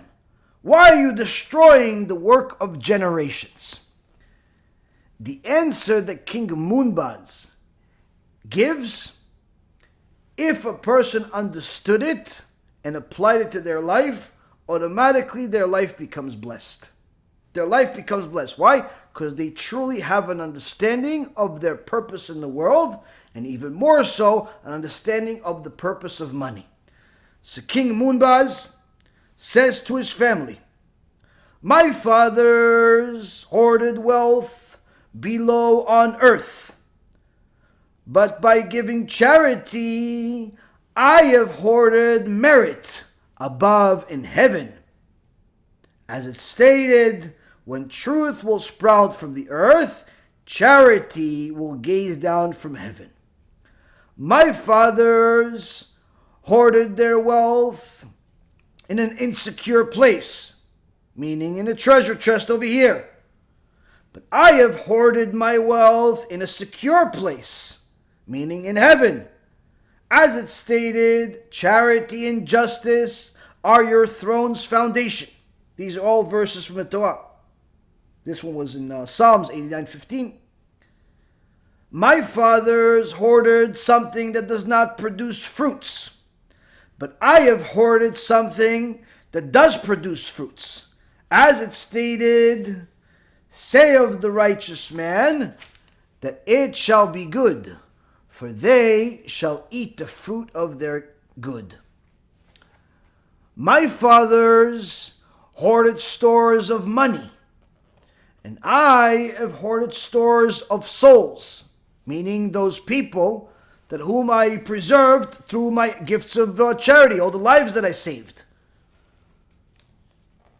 As it stated, the fruit of the righteous is the tree of life, and one who acquires souls is wise.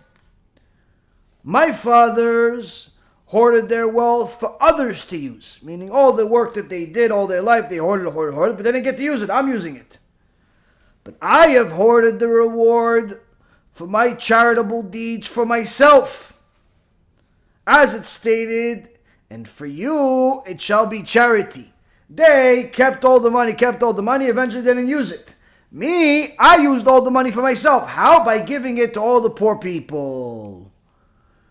My fathers hoarded wealth for this world, and I have hoarded merits for the world to come. As it stated, and your charity shall go before you, and the glory of God shall be your reward. Also from the Torah book of Isaiah, chapter 58, verse 8. So here the Gemara shows of a wise king that understood not only the point of life, but how to use money in a powerful way and to transfer wealth in the most powerful and beneficial way during your life. Now, if I told you that there's one person that is literally perhaps the smartest person, if not ever, at the very least, the smartest businessman that lived at the very least in the last 150 years. But not because he acquired millions, which he did, but he is by far richer than any other businessman that has lived during that time frame. Why? There was an philanthropist, a Jew, by the name of Yosef Shalom. And he was from Calcutta, India. An Indian Jew. And he bought a big land in a temple, near the Temple Mount, overlooking the Temple Mount in Eretz Yisrael. And he wanted to build a hospital there. Now he had the money, he had the connections, he had the land. But because he's a Jew, he wants to have the blessing of a Torah. Now, how do you get the blessing of a Torah? You go to the Chachamim. And this is not a modern day Israel. This is Israel over 100 years ago. A time where everything is difficult. Everything is difficult. And you want to make sure that whatever you're going to do, you have the blessing. He goes to the Ben Ish Chai. He says, Kvod Rav, I see there's a lot of sickness, there's a lot of poverty, there's a lot of difficulty. Hashem Achem, there's certain parts that have so much poverty that some of the women became prostitutes. Hashem Yishmo. And this Yosef Shalom from India says to the Ben Ish Chai, I want to build a hospital, so to help build a community. When there's a hospital in the community, this is going to help the community. Perhaps more money will be brought here, more businesses, there's more safety, there's more health. And the Ben Ish Chai says to him, all of the money that you are going to spend on the hospital, if you want to have a blessing, don't build a hospital. Build a spiritual hospital. What spiritual hospital? Build a yeshiva. Build a huge yeshiva. A huge yeshiva instead of a hospital? Hospital is going to save lives. People in danger, sickness, disease, wars, all types of problems. Yeah, sure. That's going to happen with or without the hospital. But if you want to really have the blessing, build a huge yeshiva, a big place for Torah. And this Yosef Shalom was very smart. Why? He didn't go to some nobody rabbi. He went to the Gdol Ador, the Ben Ish Chai. And he knew whatever the Ben Ish Chai says, that's what HaKadosh Baruch Hu wants. Simple. And that's what he did. And he built a yeshiva. Now a lot of people build yeshivas. A lot of people have built yeshivas, some small, some big. Some you have big buildings with no people. Some you have small buildings with lots of people. I remember when I went to Har Nof to my dear Rabbi Ephraim, I saw all these beautiful buildings and so on. I asked them all types of buildings. What's this? What's this? What's this? And then I saw one that was literally right across, but it was like over the hill. It's like a huge set of buildings, beautiful buildings, like something out of this world. Like it was like a little Bet Mikdash. I said, "What's that? What are those?" He said, "Oh, those are buildings." I said, "Yeah, they're all buildings. I just asked you this. You said this one is a hospital for crazy people. This one is a yeshiva. This one's a kollel. This one's this. What's that?" Because it's buildings. I said, "They're all buildings." He goes, "No. That's a yeshiva. That's a hospital. That's a this. That's buildings." So why is that buildings? Because it's empty. So wait, all of those buildings, they're brand new. He goes, yeah, they're brand new and they cost tens of millions of dollars. So why are they empty? He says, because they don't have bracha. They don't have bracha. The guy that put it together doesn't have bracha. Empty. Nothing going on there. No success. Shem Yishmor v'Yatzil.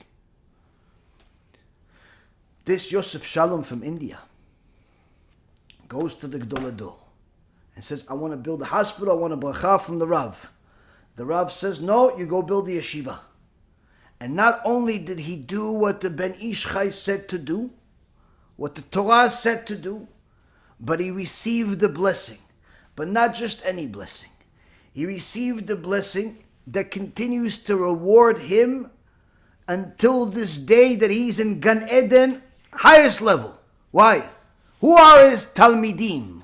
Who are his beneficiaries of this yeshiva? The beneficiaries, Rabotai, of this yeshiva are Rav Tzion Abba Shaul, Rav Ovadia Yosef, Baruch ben Chaim, Rav Eliyahu ben Chaim, Shichyeh, Rav Mordechai Eliyahu, Rav Yitzchak Kaduri, Rav Tzion Levi, Rav Yuda Tzadka.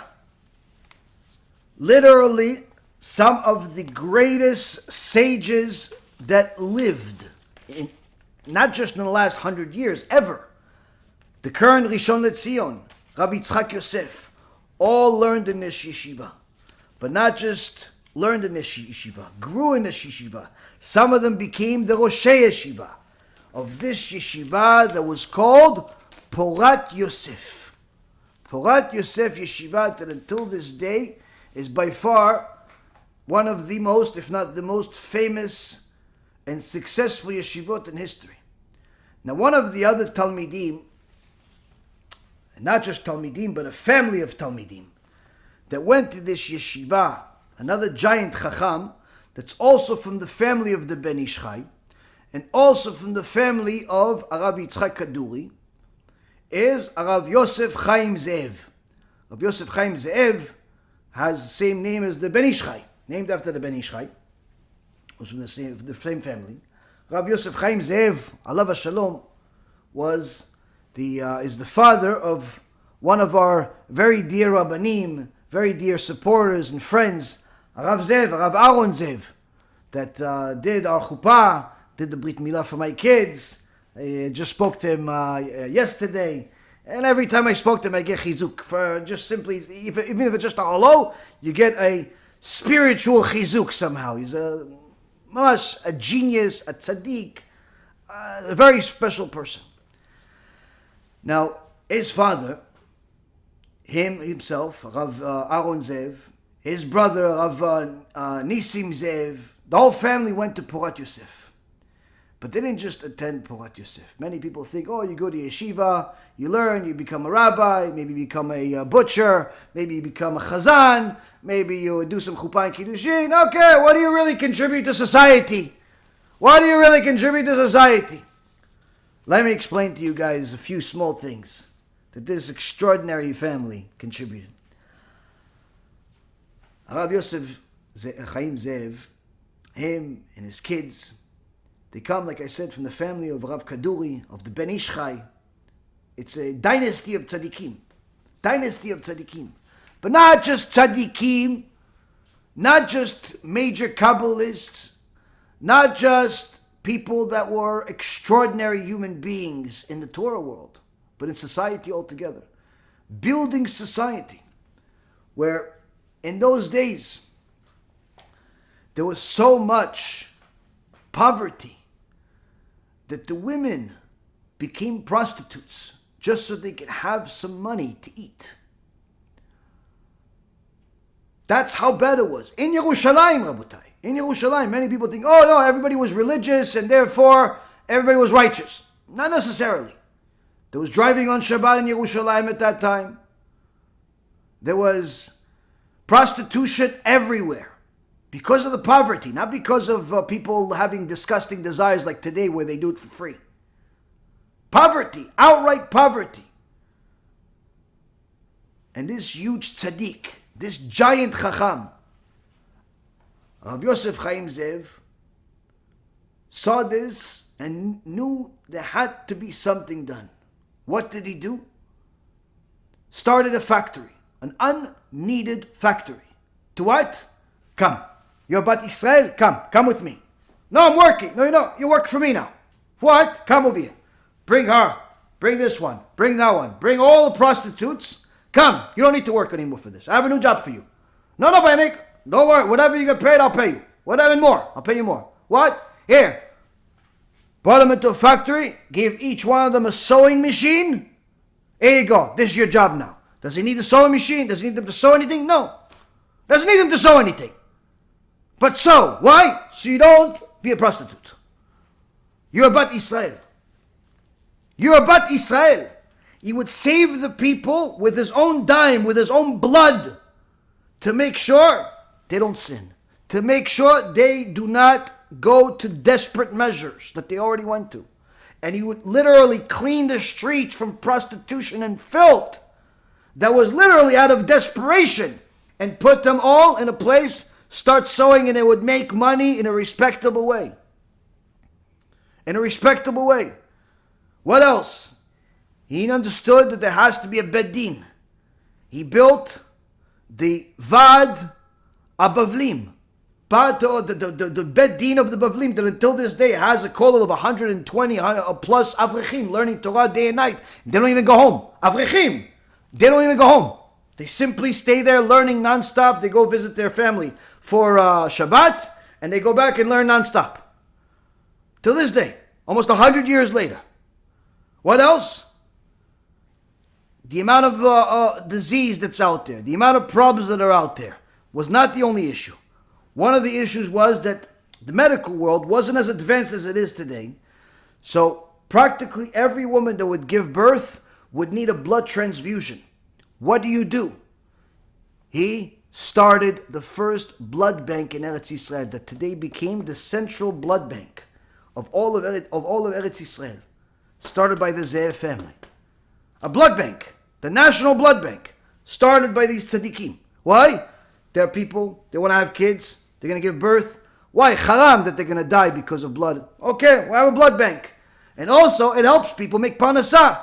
But what would happen? He would pay them a lot of money to give blood. You pay people a lot of money to help them financially, and also to help the people stay alive. But at the same, what ended up happening? People would start fighting, fist fighting, because they want to donate. But you tell them you can't donate every month. It's not healthy for you. You're going to kill yourself just to make some money. Remember, it's not for the money. It's for life. We're using money for life. And that's how you produce kids like Rav Yaron Reuven, like Rav Nissim Zev, that tzaddikim, that did enormous things. Rav Yaron Reuven, Shichyeh, was a rabbi in Australia, in Colombia, in Uruguay, in Brazil, built an enormous community in Brazil. Did so much, and in New York, in Mill Basin, now in Staten Island for the last 10, 15 years. Enormous amount of Torah. I once always ask him something, and he always gives me the exact place, the exact time, the exact line of where it is in the Gemara. It was unbelievable. And one time I told him, Kvod Rav, you remember the entire Talmud by heart? It's unbelievable. He says, no, every day I forget a few pages. And his humility, he didn't understand that in reality to us, what do you mean every day you forget? I wish I knew at that time. I wish I knew. And today I wish I knew one page by heart. One page by heart doesn't, no, every day I forget a few pages. The most humble person you could ever imagine. Mamash, Moshe Rabbeinu next to you and you won't even realize it. His brother, Rav Nissim Zev, is one of the tzaddikim, with giant chacham, but didn't just stay in learning in a kollel by himself. Followed the footstep of his family, of the dynasty. Doing what? Started probably the biggest girls' seminary in Eretz Yisrael. Perhaps one of the biggest in the world. It's thousands of girls. Thousands of girls. A girls' seminary that called Nevat Israel, Institute for Sephardic Girls. Huge girls' seminary. And if that was not enough, just like his father, just like his grandfather, just like the whole family, they knew that the religious community is not going to be left alone to live their life. The Zionists have to interfere. They're trying to destroy.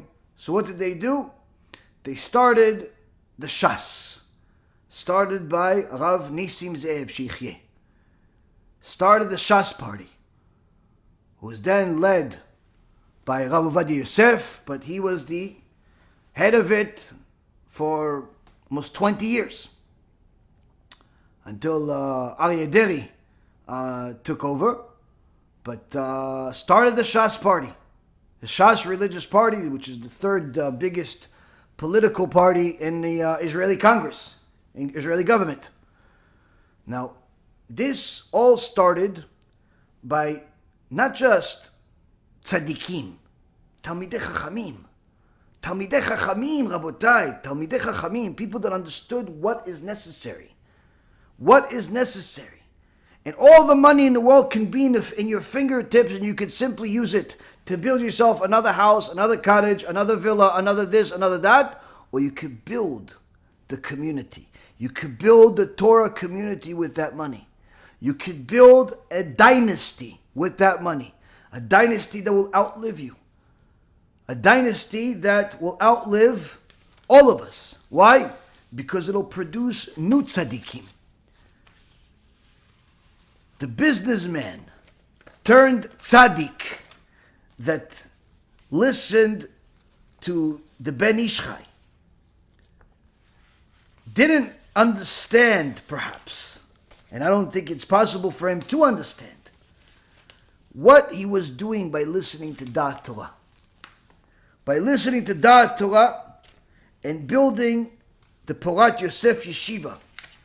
I don't think in his wildest dreams did he think that he's going to have Rav Ezra Atiyah, Rav Rafael Shlomo Liniado, Rav Tzion Abba Shaul, Rav Ben Tzion Meir Chai, Uziel, all these Chachamim as Roshei Yeshivot, Talmidim in the Yeshiva, Gdolei Ador. I don't think in his wildest dreams did he think it's possible to have so many Gdolei Ador, not only under one umbrella, but under his umbrella, that will not only heal the people spiritually, but will actually bring healing to people physically, by building the Torah world, building hospitals, building what Israel is today. Removing all of the filth, all of the diseases, all of these things started by a smart businessman from India that knew that Da'at Torah is always right, even if it doesn't make sense to you, even if it costs you a lot of money, even if it conflicts with your reality, with your logic and your experience. When you listen to Da'at Torah, you simply do not lose. Not that you can't lose, you do not lose. Why? You fulfilled the Torah.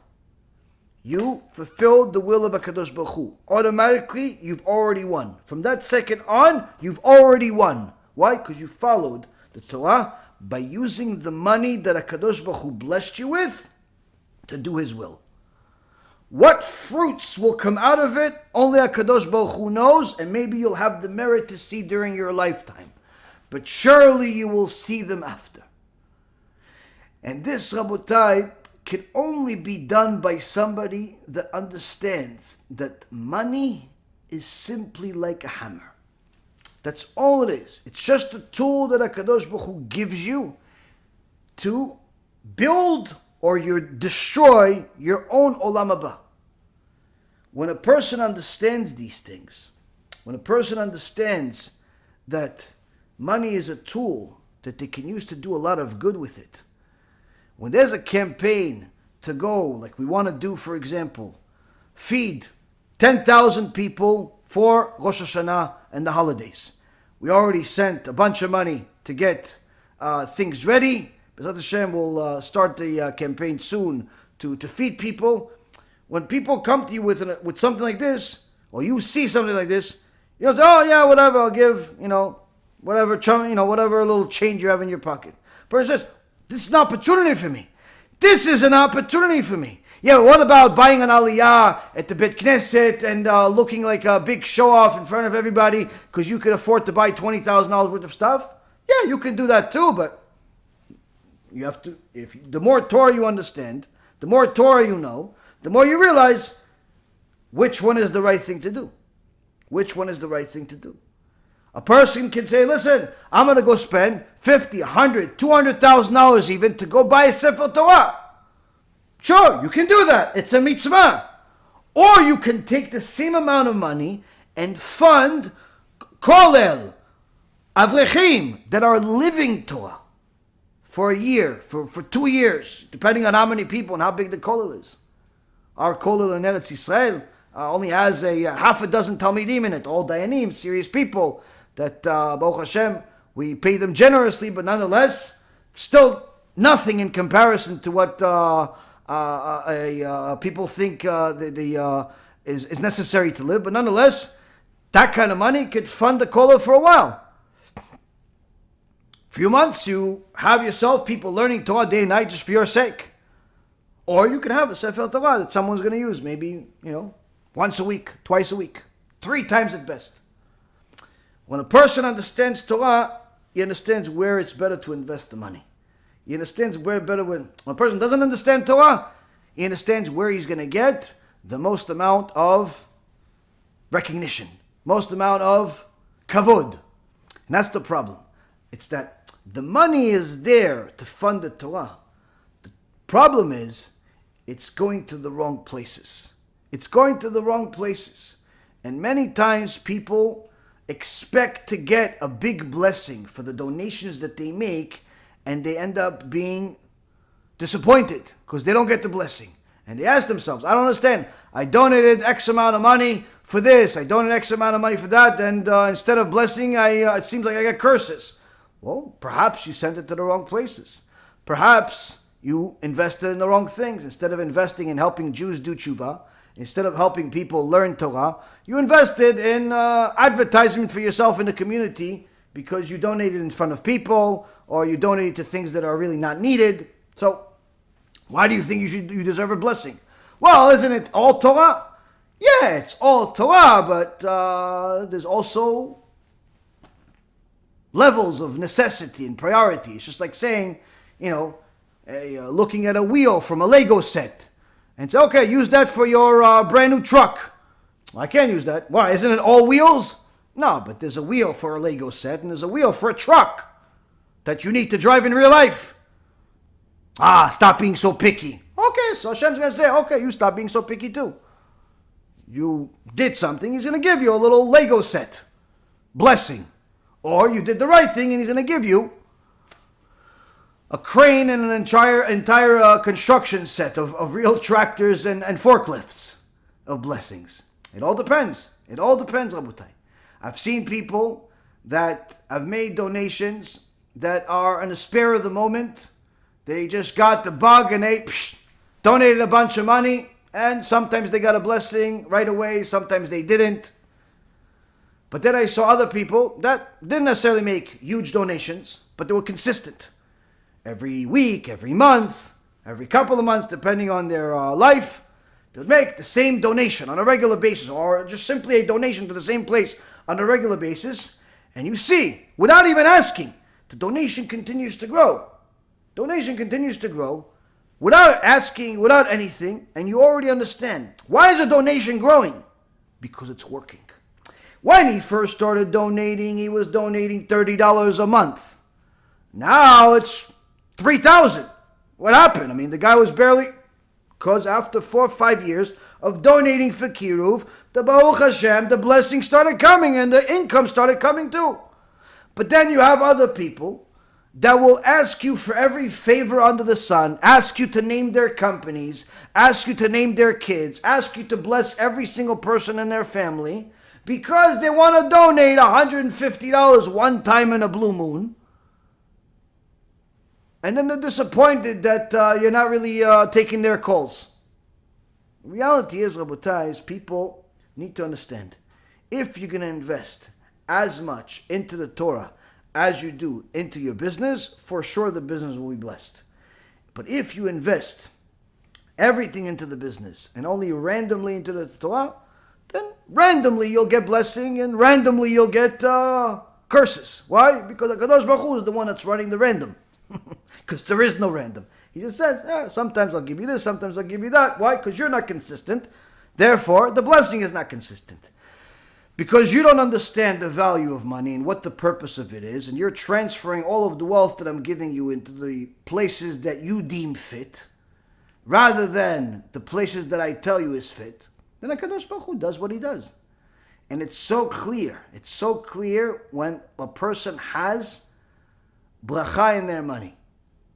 It's simply as clear as day. You see who has the blessing in their money and who doesn't. Without asking any questions, without knowing anything about their life. You simply see who has the blessing in their money. And it's those people that don't ask for anything. They don't ask for much.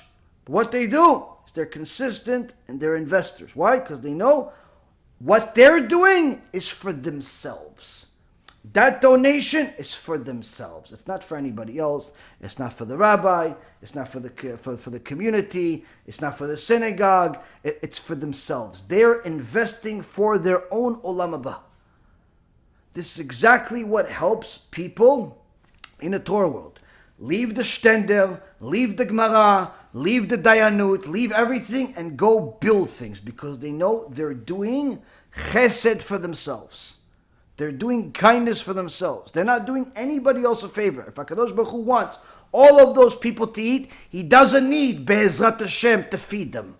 If he wants all of the people to learn Torah, he doesn't need Yaron Reuven to teach them. Hashem doesn't need anything. He has an infinite amount of tools that he can use. But when we go and we do whatever we can to entice people to get closer to HaKadosh Baruch Hu, that's us saying to Hashem, pick me, pick me. I want to be a teacher. I want to help people come to you. I want to spread your name everywhere. Pick me, Abba, pick me. Pick me, I love you. Please, please, pick me, pick me, pick me, pick me. Me. Okay, this hand. Pick me, pick me, pick me, pick me. I want to be a teacher. I want to be a rabbi. They want to call me whatever you want. Just I want to do it. I want to do it. When a person says, I'm going to go feed 25,000 people. Yeah, but last year was 10,000. And this year 25,000. Next year it'll be 50,000. And Bezrat Hashem 100,000 and a million. And eventually everybody. Kadosh Baruch Hu needs it? No. But what are we saying? Pick me. I want to do it. I want to do it. Abba, I want to do it. Pick me, pick me, pick me, pick me. I'll make the website. That's all I can do. And I can talk about it in a lecture. And I can say pick me. Pick me, pick me. I want to do it. I'll be annoying. I want to do it. I want to do it. Ridiculous? Let it be ridiculous. But that's the goal. That's the goal, Rabotai. Get Hashem to pick us. To be the vessel that he uses to do his will. Because he'll do it anyway. But we want him to pick us. Who wants to do it? The one that understands what the Torah says is the purpose of life. Who doesn't want to do it? The person that invests all the blessings that Hashem gives them into acquiring things that they cannot even use forever. Be'ezrat Hashem, we will understand this forever, and we'll teach this forever. For us, for our kids, for our students, for our friends, for our family, to always understand that HaKadosh Baruch Hu doesn't need us, but we want him to use us, to do his will. Baruch Adonai Leolam, Amen ve'amen.